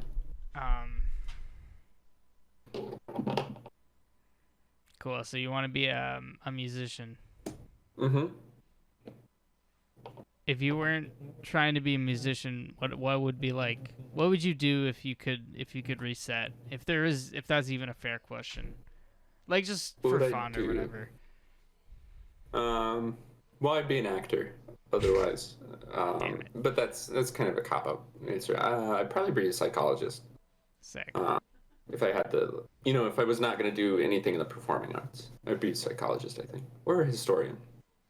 I'd love to be a UFC fighter. Oh yeah. I literally could never do it. I think it'd be really cool to be in the NFL. I would love. I love football, so I think it'd be. I would love to play football. Dude, that's hard though. You die at like 40. Yeah, I would die at 40 instead of $1.5 million like I'm gonna die. Okay, I can hear you now. Cool. Take a hit in the face. I mean, yeah, true. Everybody's cool until they take a hit in the face. I'm a bitch for sure. I mean, like, if I could reset, if I was like I was able to train myself from an early age, I'm a huge bitch. Yeah, I've actually got a pretty high pain tolerance. I will cry when somebody punches me, but it's more like the idea that they would punch me rather than the pain from being punched. You know what I mean? It's like, I thought we were friends. That's why I'm crying, because it's like I'm hurt that my friend would punch me, that my friend would hurt me. The punch. When has your friend ever punched you? I had a friend punch me once in middle school. That was fun. Oh, okay, middle school. That's fair. Yeah. That's what I'm going off of. Like, I don't know, maybe a friend would punch me now and be like, fuck you, I don't care. You seem very influenced by your middle school days. But I guess, who is it, huh? I peaked in middle school, guys. You did. You fucking did. You peaked in middle school. No, don't say that. You were a Chad. You were a Chad in middle school. Oh, I'm still a Chad. Yeah, I'm just beaming. Of course you are. I mean, let's get that photo back up. Yeah. Oh, no. Where'd it go? I think it's in the other scene. Hold up. That's all right. No. I insist.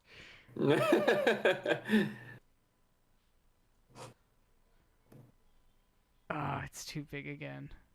That's what she said. That is what she said.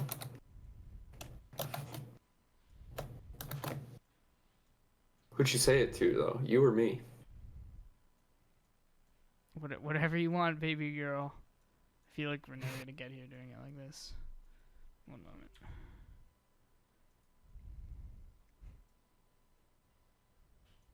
I mean, everyone's already seen this, but maybe they haven't.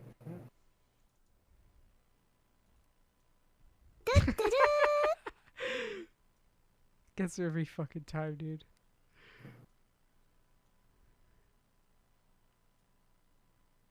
You just gotta make it not so close up. That's what's terrifying. No, I love that part about it. Oh God. You look really cool though, like.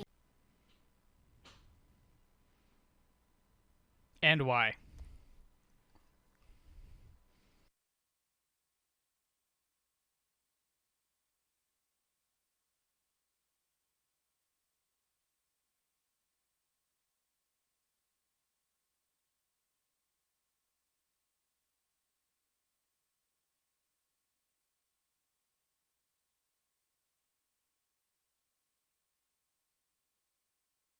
Oh, don't do it, man.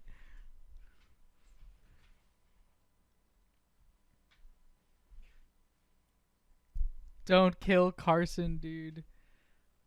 Oh no, it was muted. study. Fuck. It was double muted. Wait, do it again. Do it again. Shit. Do it again. Do it again. That was my bad. That was my bad. All right. Fuck. All right, take two. Fuck, marry, kill. Bidu, Carson, Hitman. Right. Fuck Bidu. Because he's got them thick thighs. He's got that booty for days. He got that juicy booty. Marry. This is the tough part. I think marry Victor. Marry Hitman. Because he's a sweetheart. He's a real sweetheart. He's always sending me replays. You don't have to, do much for him. Just give him some weed and acid, and then he's gone for the entire weekend, and you can just have a time, He's low maintenance, is what I'm trying to say. And then you gotta kill Carson. Why kill Carson? Because there can be only one musician.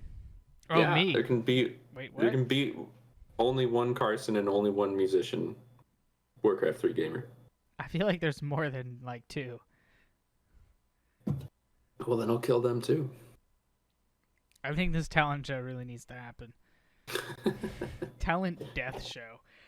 Ooh. Fuck. Let the gym decide.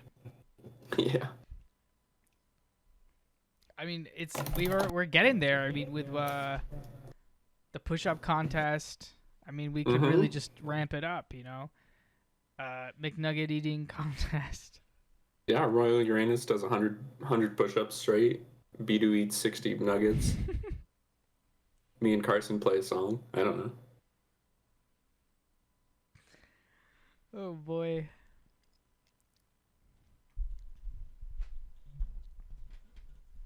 Where do you see yourself in 10 years?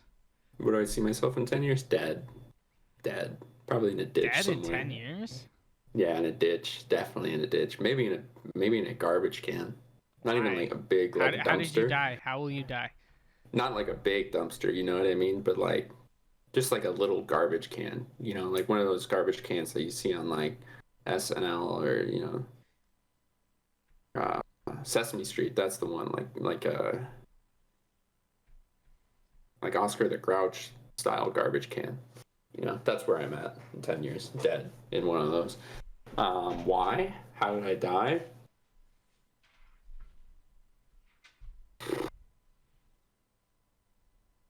Does it even matter? No, not really. Dude, if you were in an alleyway and like you were like walking home or some shit, and you like somebody was like kind of like following you, and you were like, no, like you were like, oh, like this dude's up to something. He's gonna like kill me or some shit. Would you jump in like a dumpster full of like trash? Those disgusting. Like you had like a moment to escape. Would you do it? Or would you like just keep going and try out like outrun him? I actually might be able to outrun him. I have some pretty crazy cardio, but like I wear boots everywhere, so I'm probably not gonna outrun him in boots. No, I'd probably try and like stand my ground. I keep a knife on me at all times when I go in public. Do you actually? Yeah, I mean it's just like a little pocket knife. It's just like a little flip pocket knife. It's like that long. So I mean it's not small, but it's decent. Does it come in handy? Yeah, when I have to like open up a cardboard package, I've never used it on a person, but I'd probably try and stand my ground. My friend stabbed someone not afraid. once. I think he was in high school. Yeah. I forget what was happening, but he like he was you. He had one of those pocket knives, and he was like, "Yeah, I had to stab somebody sometime." I should ask him about that story again. That's hilarious. Like stabbed him and ran away. Yeah, I think he was getting mugged. That's all you got to do. Like if it's just somebody, like if the guy doesn't have a gun, and you have a knife, and he has a knife, one of you's getting stabbed, and then the other's running away. Like hopefully it's me. That's true. Are you pro gun rights? I am pro gun rights. Yeah. Definitely. 100%. I like to call myself a Colorado Democrat. I'm pro gun, pro weed, pro gay marriage, and Yeah. Everyone in Colorado is pro-gun. The Democrats are, yeah. Weirdly enough, not the like crazy leftist people, because there are some crazy leftist people out there, you know. But because everyone hunts. Yeah, we're all pretty pro-gun. Just like Bernie Sanders, man. We were so Yeah, close. Man. We were so close. And like definitely pro what's the word? Pro gun control, you know? Pro like no, I don't think just anybody should be able to get a gun. But definitely pro gun. Have you ever killed something? Killed something? No. Like, have you ever gone hunting? Nope. Well, I've gone fishing. Does that count? Like killing a fish? I don't know if killing fish counts, unless you like literally like chop its head off. Then I think it counts. I mean, I've cleaned a fish. I've gutted a fish. Maybe it counts. Okay. But not with a gun. No, doesn't count. No, not with a gun. Yeah, I've never like shot a fish in the head and then like chopped its head off and you know. Can you even shoot fish? You'd have to be a freak. You'd have to take it out of the water and like shoot it. Well, you gotta like either you gotta aim really well and it's gotta be right next to the surface, or you gotta take it out of the water. Yeah. Sorry, that was. It's always interesting to ask people if they're like pro or against gun. I don't know. Mhm. You can get some weird responses like, "Yes, I own 15 guns." Oh, okay. Yeah. That's cool. No, my granduncle, he has all kinds of guns. He has like an AK-47 carbine equivalent, which is like you can't actually get an AK-47 in the United States. It's illegal. But he has a legal variant of the AK-47, which is pretty cool. And I don't know, he's let me shoot like all of his guns. Like I've shot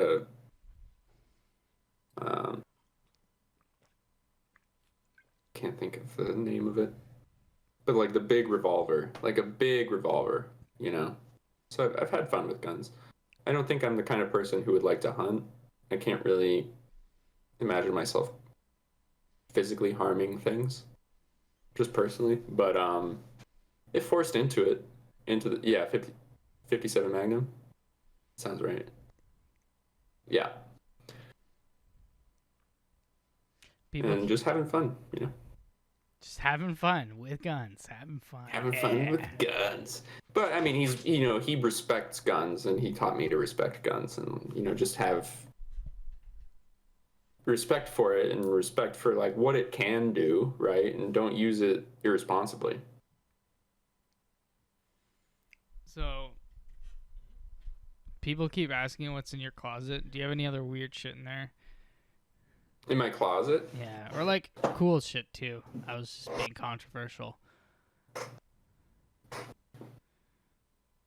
You can't really see it, but I've got my ukulele and my sword right behind me. Your sword is just out?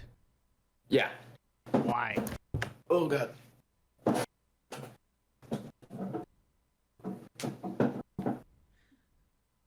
Why do you just have why don't you like put it on the wall, dude? Because I don't have a wall thing for it. Also, sorry for everybody seeing my underwear. That was fun. That was fun, he says. Ha ha ha. I'm totally not flirting with you. Ha ha. I forgot to wear a belt. But yeah, it's just I don't have a wall mount for it, so it just stays here. And then I've got my travel backpack, which you can see obviously right there. Still has the airplane ticket on it. And then I've got a lot of booze up here.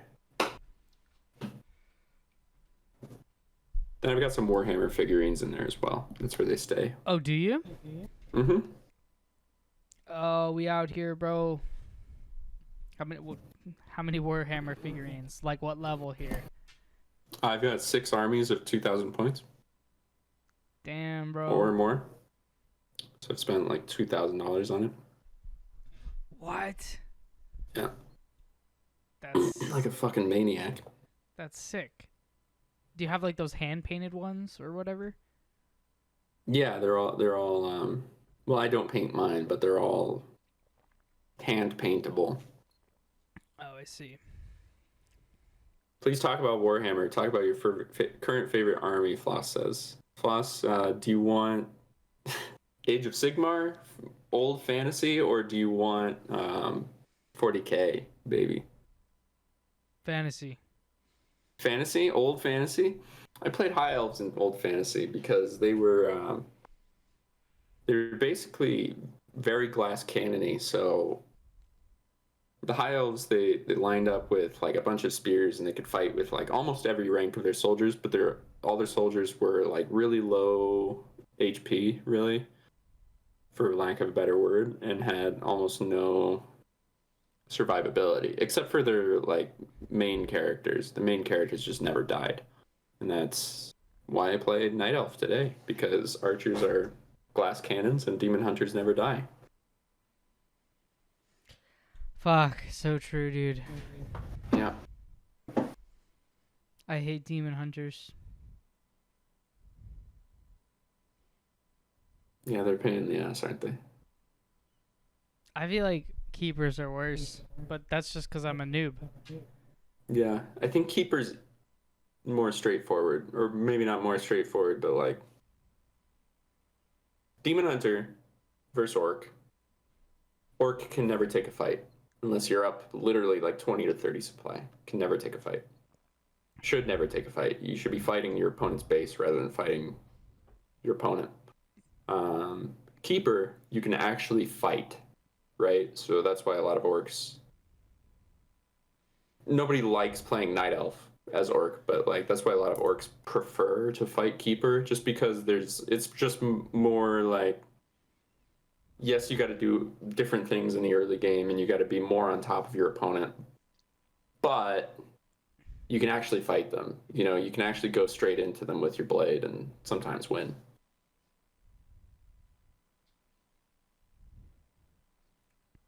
Undead, or human Humba or undead Imba. Humba, but undead is more annoying to face. So I feel like if I do the right things against human, then my path to victory is very straightforward and very accessible. If I do the right things, if I don't mess up. Versus undead, if I do the right things early, it's still pretty arcane whether or not I'm gonna win in the late game. Because if somehow I let the undead get like level 4, 3/3, they can just still straight up win just by killing every hero of mine.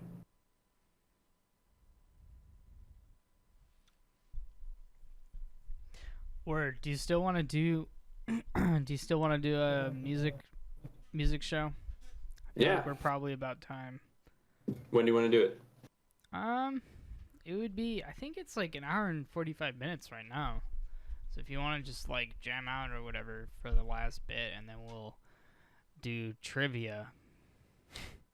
I'm just kidding. I don't have any trivia questions. Yeah, we can do that.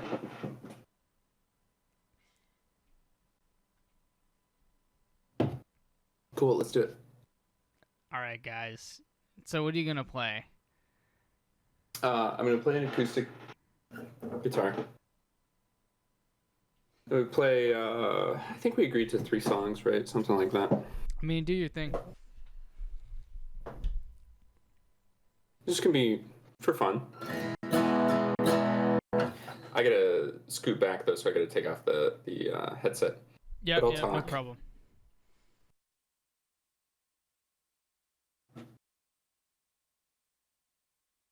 I'm gonna play a couple songs.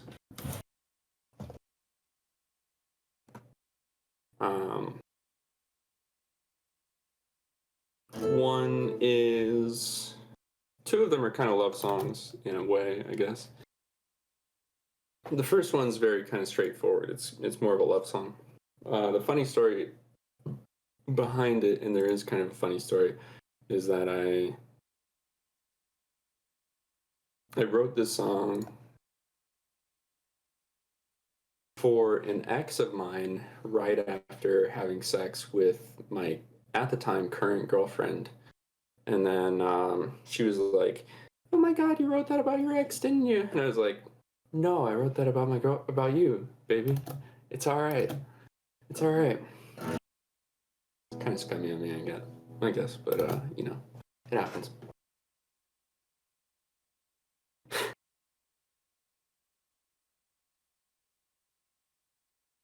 But it's called, what is it called? Oh, it's called Tears on the Moon. All right, it goes like this.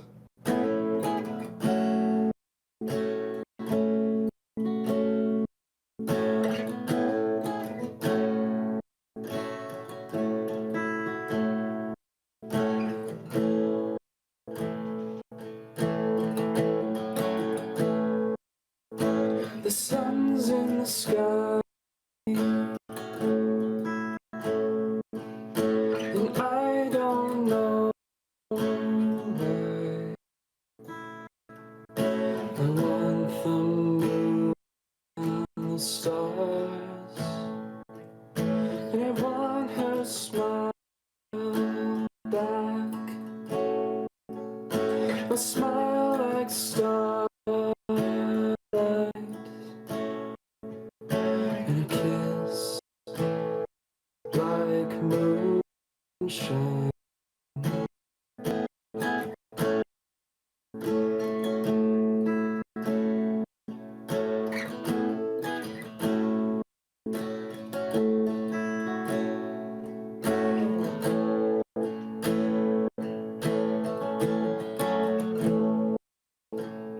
There's tears on the moon now, and I don't know why.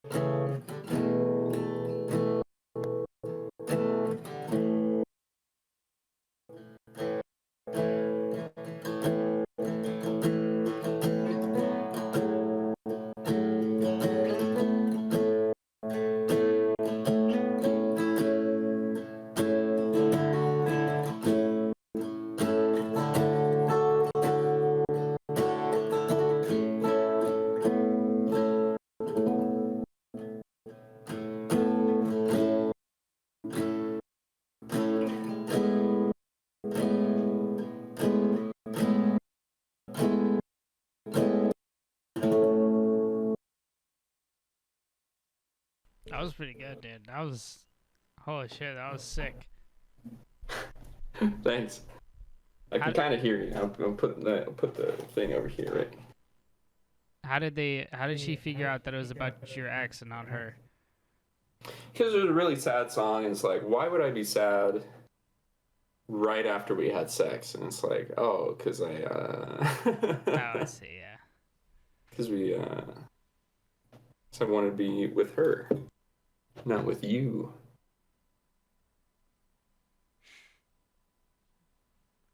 Savage. Yeah, and then I had to convince her that it was about her, which was kind of rough. Probably shouldn't have done that. How's the volume, by the way? It was good. It like cuts out a little bit. I don't know. Okay. It's like, I guess, in between strumming. Mm-hmm. But I think it was fine. Okay, cool.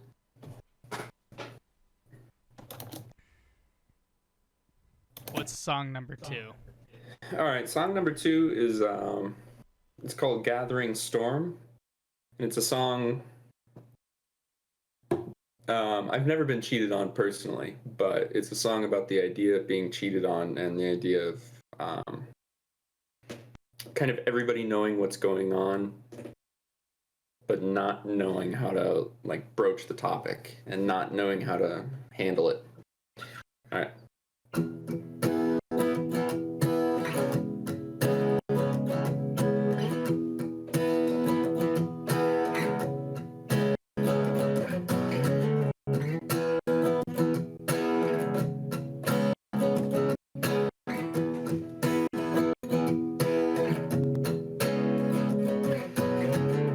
There's a day coming down. There's a way. I'm in town, yeah.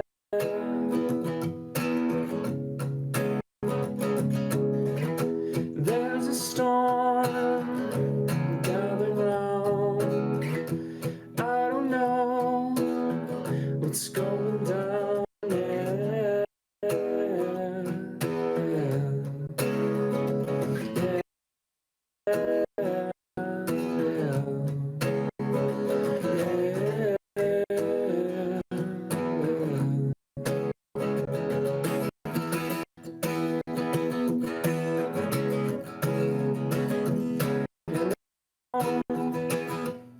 That you know that I know,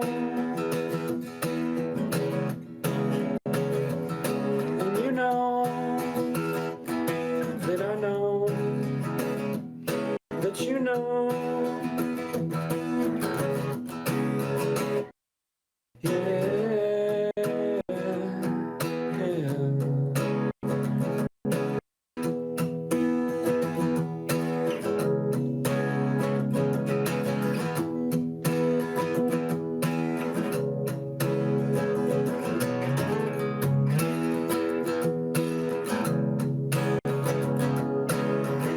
And we all know what you did, but I don't know how to handle it.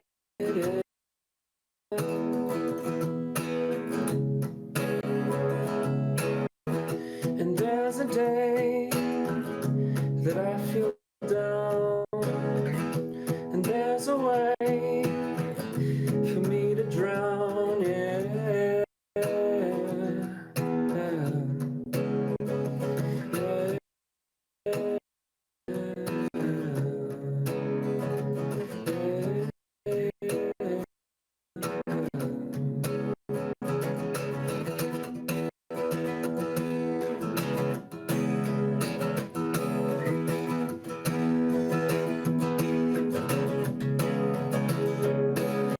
And I know that you know that I don't know how to fix this now.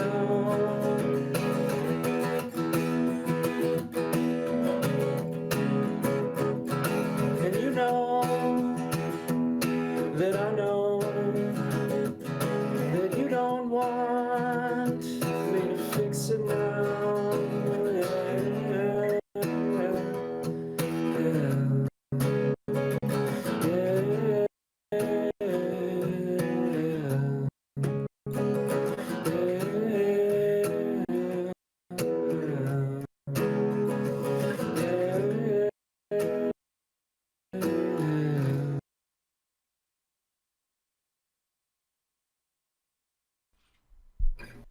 You're a lot better than I thought you'd be. Not that I thought you'd be bad, but I'm incredibly impressed. Cause like everyone Thanks, plays man. the guitar, right? What was that? Cause like everyone plays the guitar, right? Yeah. It's pretty fucking good, dude. Thanks, man. I appreciate it. Sythren groupies unite. Yes.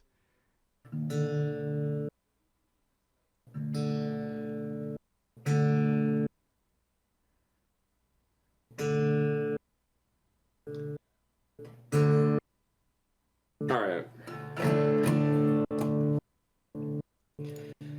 So there were two songs, kind of in a more like alternative style, right? But here's a political song. I think you'll all like the music.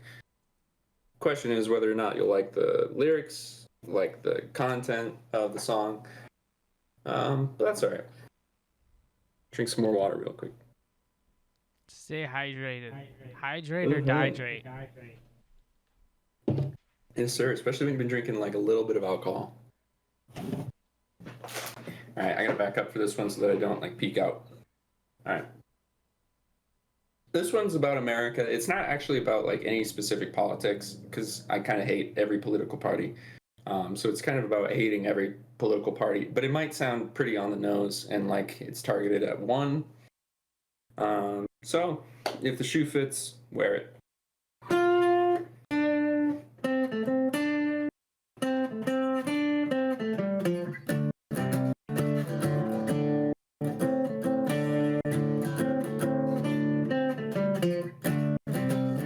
In America, hopes are blown, fires burning low as we all work for dirt. Golden gods refuse to resist, bowing down to the government. Children are asking what's happened to freedom's snow.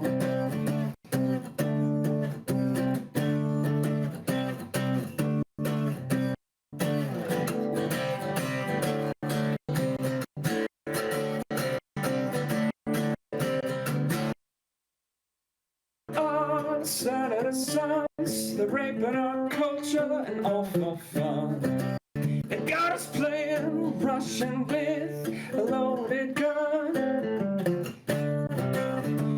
watching from plantation clubs in the burning sun,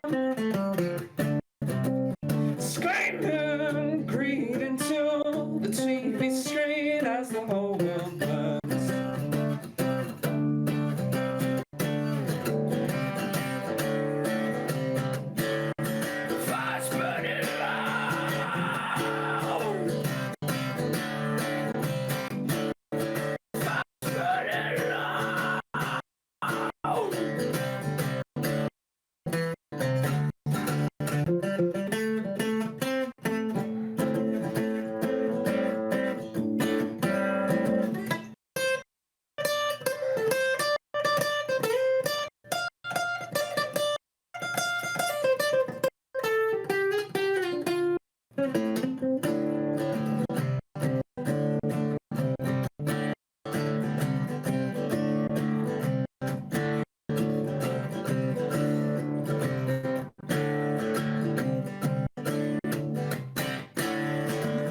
Hypocritical, anti-critical, modern slaves to the regime. Isn't half as smart as it seems, bowing down to the machine. It turns out hate and intolerance to an audience of racists.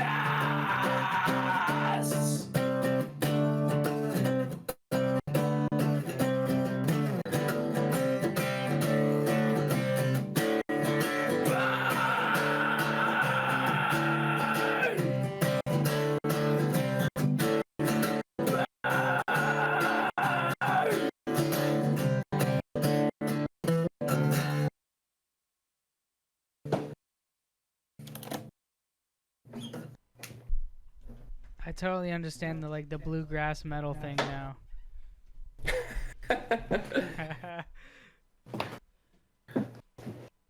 Oh, cool That was beans. sick. What'd you think? First one was like, it's like Kind of led you on a little bit, sad. didn't I? What do you mean led me on? Kind of led you into like this idea that I'm not gonna go too hard. You know what I mean? Last one was 10 out of 10 for sure. Yeah. Yeah, it was good. Didn't peak out, right? How are the levels? It didn't peak out. No. Sweet. I didn't expect it. Yeah, started you off easy. That's right, Tori. That's right. Oh. So you wrote all those Cool, songs. Man. Yep, those are all originals. Those are all me original. Are you a composer? My composer. That's a loaded question. I think Carson said the same thing, didn't he? Yeah, he did. That's why.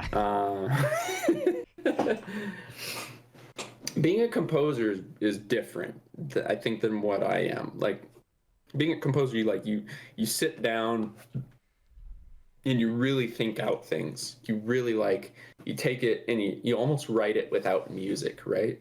To be a composer, which is strange. It's different. And I would call myself personally like a singer-songwriter who just I write the music as I'm playing it. Like I've written, songs, they kind of just come out sometimes as they're being played. Whereas composing, it's all much more thought out well ahead of time, if that makes sense. That doesn't make sense. And usually when you're composing, you write one piece at a time. Like I would write the guitar, and then I would write the drums, and then I would write the bass, and then I would write, the vocals and whatnot. So Tool, they're composers and bands like Tool and prog rock. Whereas me, I'm definitely more of just a songwriter. Yeah, become a composer, wrong. Bro. Yeah. You gotta transcend. You gotta transcend. Yeah, I mean, I don't it know. Happens I don't know shit. I know what a composer is. I'm not naming that much. No, I mean SoundCloud rappers and producers, EDM producers. I would call them composers as opposed to me. You know what I mean? Just because almost because of the medium, you're forced to compose. You're forced to be a composer. Using digital audio workshops and. Yeah, do you produce? I do a little bit, just my own stuff, but not super complicated or technical. Whereas just being able to sit in my room with a guitar, I have the comfortability and I have the potential to just be a singer-songwriter, Yeah, absolutely. Wow.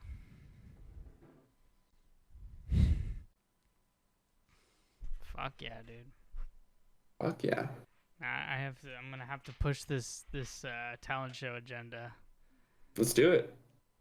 After you've. Now I want to hear Carson play. Carson's a better guitarist than me, but I don't think Carson sings. So that's where I make it up a little bit.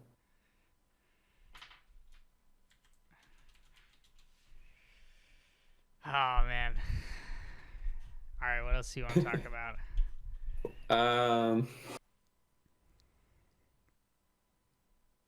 I gotta talk about the Team Dust, man. I gotta give Team Dust. the biggest shout outs to Team Dust in the world. Carson, Bidu, Carson, greatest guys in the world. And if you're not friends with them yet, be friends with them, because they are great guys, and they deserve your love. They deserve your support. Everybody else in the community deserves your love and support as well. But Team Dust is literally the reason why the North American Warcraft 3 community is basically alive. So, or at least on the pro scene, on the pro level.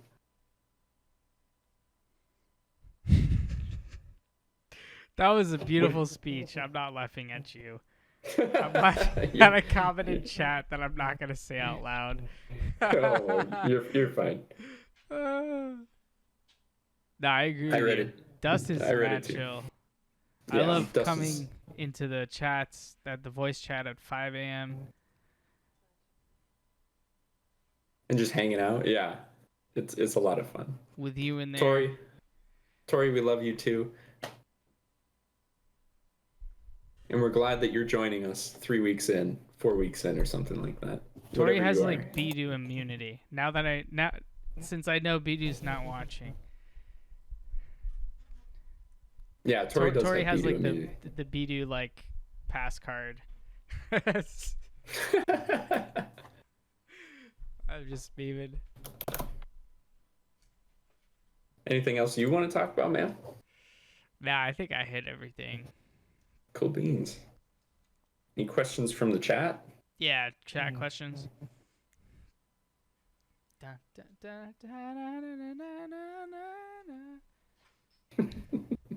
have to like work on my light setup. Same. I'm in like a really saturated, washed up yellow. My lights are too bright. Like my eyes hurt right now. I can't even. Yeah, mine is a really gross yellow. I feel you. I feel your pain. Favorite color? My favorite color? Purple. Purple. Purple is a fantastic color. Definitely purple. Like a red purple, though. Not like violet. Not that there's anything wrong with violet, but more red purple than violet and lavender. You know? Like a real rich, deep, beautiful red purple. That's my color. How often do you paint your nails? How often do I paint my nails? Because your nails are painted in that sword photo. I've only painted my nails once, and it was for that. So it was in that sword photo. Why did you have to think about it then? Why did I have to think about it? I don't know, because I've only done it once, but I want to do it more. I've got the nail polish right here, so I'm ready. Awok, why the fuck did you try so hard in our match? I thought we were cool. Dude, I just wanted to win with Demon Hunter so bad. I just wanted to win in so bad with Demon Hunter, man. And it's just like, I just made a point of like only practicing Demon Hunter. Like, I know I could probably beat, maybe, I don't know. I don't know if I could beat you with Potom, but like, I know that my chances with Potom are much better at the very least, right? But I just wanted to win so bad with Demon Hunter. I wanted to prove to myself that I could. So I just tried super hard. And I'm sorry, Awok, I kind of went off on you. But like, we are cool. You're my buddy. And we're going to kick ass soon together. Together. Damn. Fire Lord from now on. Fuck. I'm dead. Top 3 performers I've seen live and why from the Grinchy. Number 1, Paramore. Number 2, Paramore. Number 3, Paramore. That's a cop-out. That's a cop-out. I've seen Paramore live like 18 times. My favorite band of all time. Okay, fine. If you've seen them 18 times, that's not a cop-out. No. Paramore... Paramore is like a religious experience for me. I don't know why, but it is. So Paramore I'll put number 1. Number 2, Chris Cornell, live acoustic, doing Audio Slave, Soundgarden, and everything. And then number 3, Cage the Elephant. Does that count? No. Cage the Elephant. Cage the Elephant was great. They're in the top 5, definitely. But I saw... the band Saint Asonia, which has the singer of 3 Days Grace, and 3 Days Grace was like the first rock band that got me into like rock and roll and metal. Not that they're metal, but it was a big deal for me when I was like 10 and 12, and they were amazing at the time, and they were like the kind of like radio rock band that everybody loved, and nobody really hated on them. So I loved them so much, and then they broke up, and I didn't get to see them live. After they broke up, I saw them live before then, and then I went to a Sythren concert with Saint Asonia, and they played like all their hits, all the 3 Days Grace hits, and I was like, "This is amazing." It was great.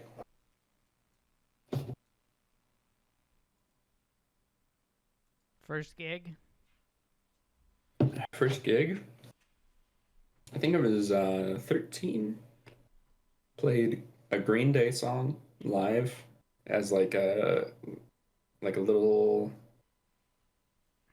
guitar recital thing. Played a Green Day song. Played Boulevard of Broken Dreams. It was fun.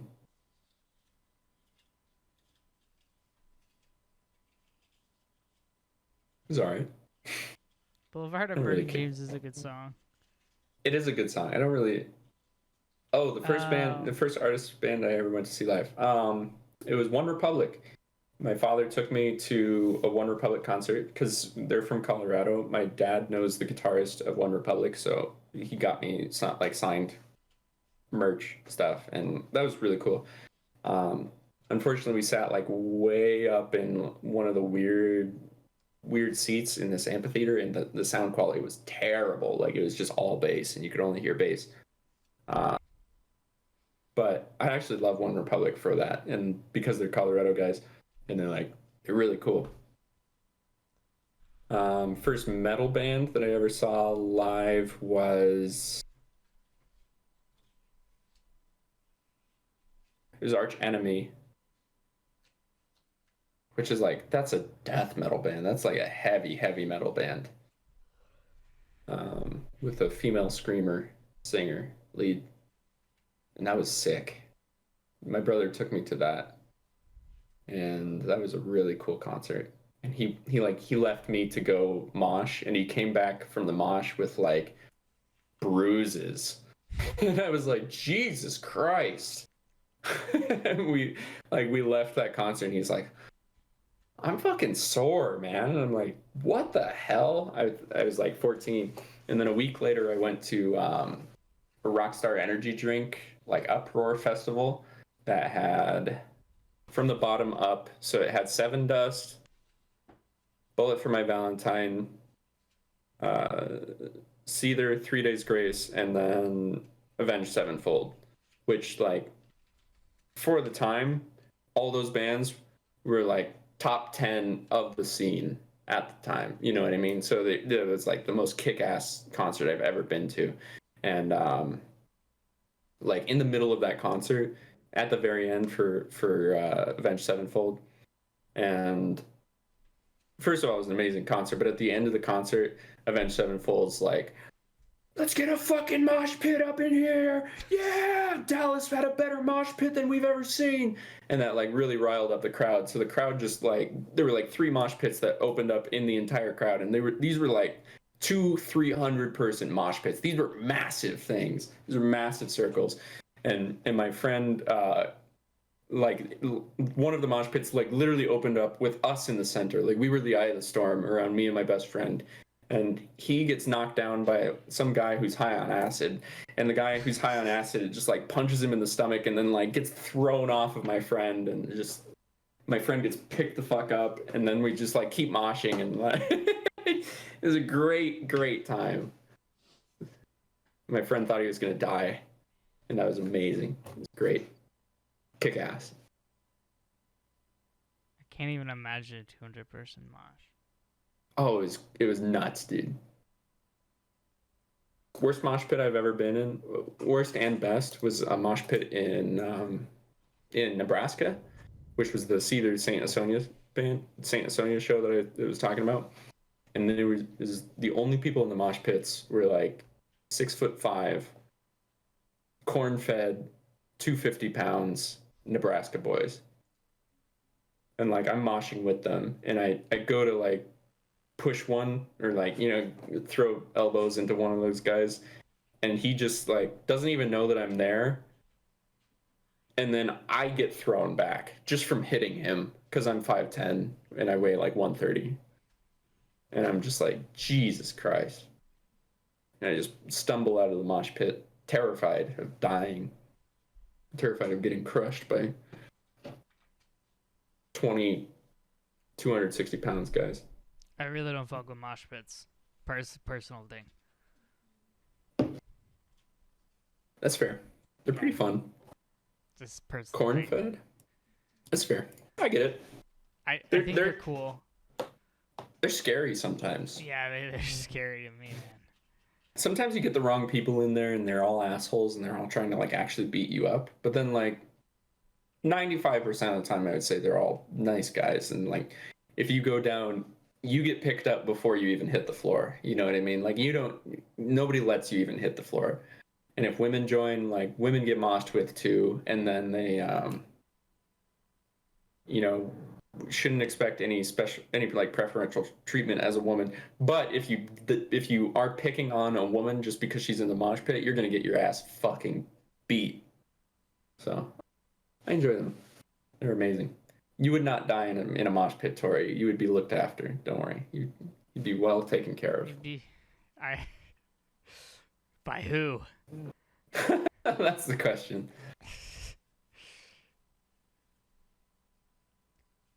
Best mosh pit ever. She has a good question.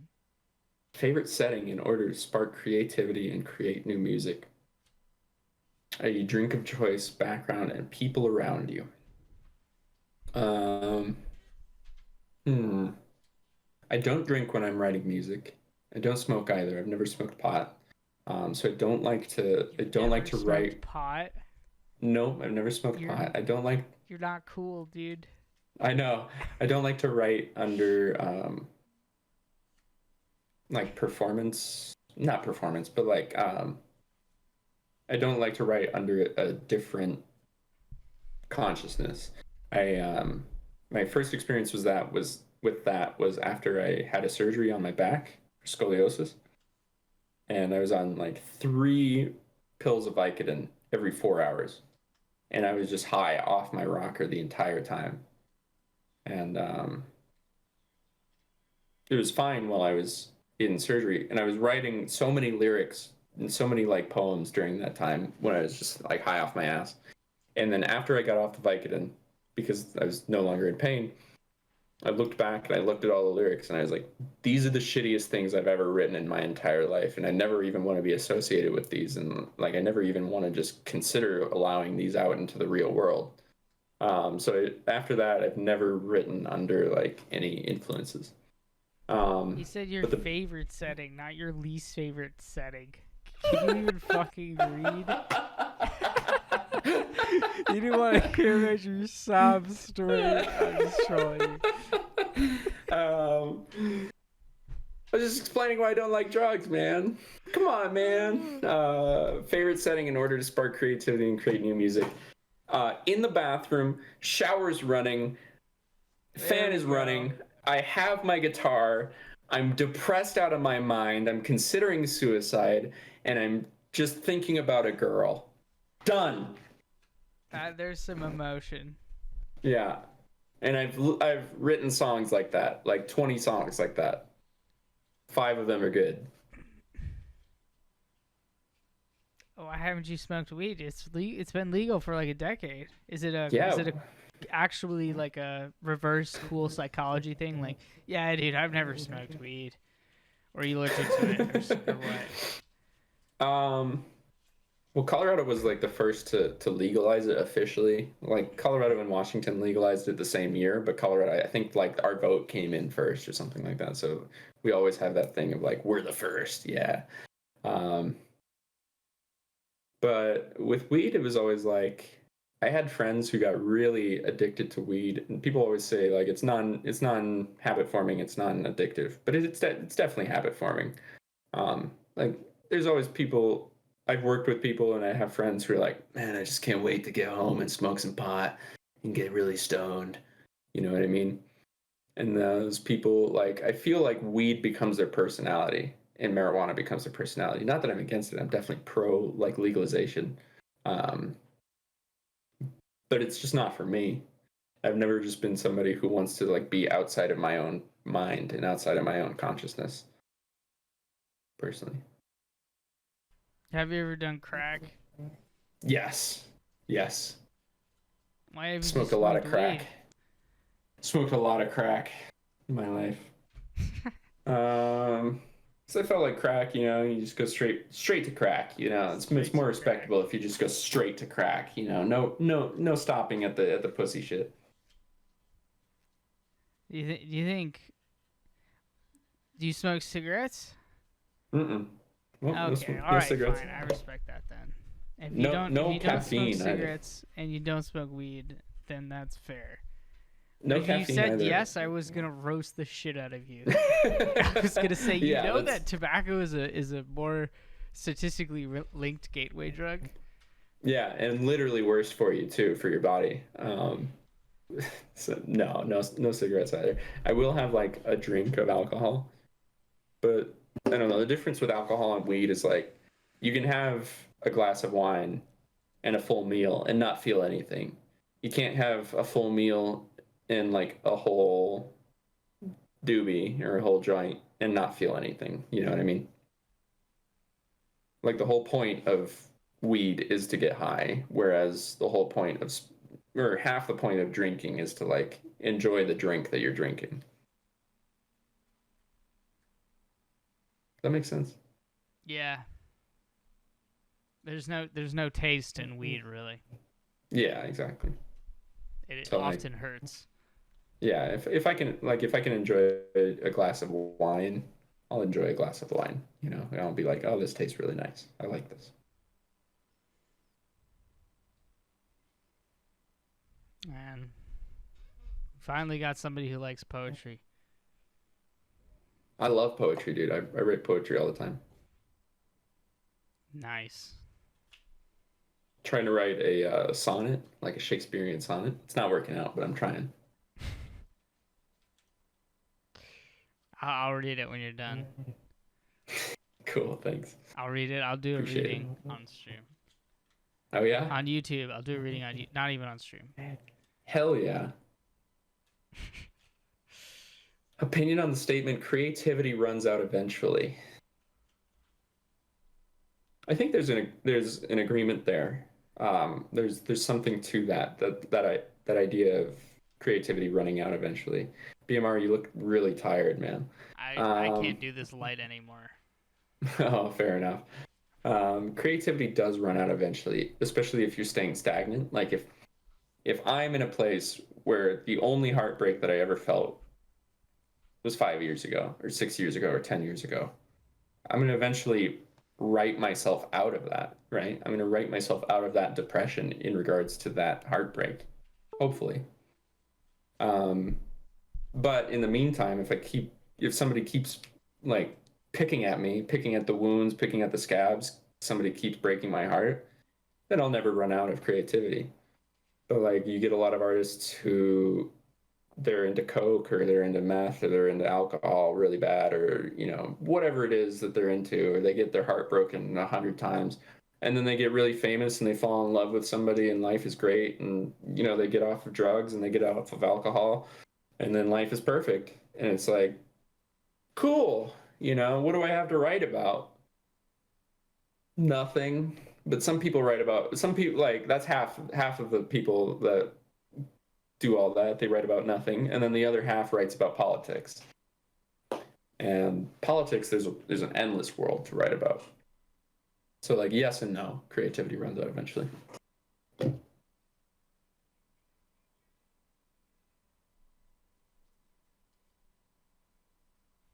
I don't think it runs out. You don't think it runs out? No. What's your opinion on it? I think writer's block is real, but as long as you have the drive and if the passion is there, then creativity follows. Yeah, true. It depends on the situation, right? That's also true. Like I think there are things that can kill your drive. You know what I mean? Absolutely. Like success can kill your drive if you just get complacent with it. Yeah. And that's what I'm trying to avoid. I'm trying to avoid success, you know? You're trying to avoid success. All right, man. Drum roll. Being famous sucks, man. I feel that. No, I want to be famous. I want to be successful. I want people to like look at me and be happy that I'm part of their lives, you know? That's what I want. I want to positively impact people's lives, and the best way to do that is by being famous. Or the most impactful way to do that, like to reach the widest audience, is by being famous. Not the best way, like being a psychiatrist, that's probably the best way to impact somebody's life. But if the songs that I write, if one person listens to the songs that I write and they go, that saved my life when I was in a time of like suicidal thoughts and actions, that is worth it. And that's what I'm trying to like write music for, ultimately. Psychiatrists just prescribe the drugs. Yeah. You might mean therapist. Yeah. I mean, they can be both. You know, psychiatrists can be therapists as well. But therapists can't be psychiatrists. I don't remember this distinction. I guess they could both be. I think it's. I don't know. I should look that up. Psychologists and psychiatrists are different. I think psychologists can be therapists. Yes, correct. And supply drugs as well, but I don't think psychiatrists can. Yeah, I don't know. I'll have to check into that. Yeah. Anyway, my eyes are in pain, so I gotta. I feel I you. have to Dude. call it for myself. Sounds good. So, BMI. yes. Thank you. Thank you for coming on. Great discussion. I think it was something like 2.5 hours, so ballin'. I don't know what the time was really. I'm gonna post this tomorrow morning. Much love, everyone. Oh yeah. Sythren War WC3. Oh yeah, Sythren WC3 at Twitch. So Twitch. Yeah, just shout yourself out.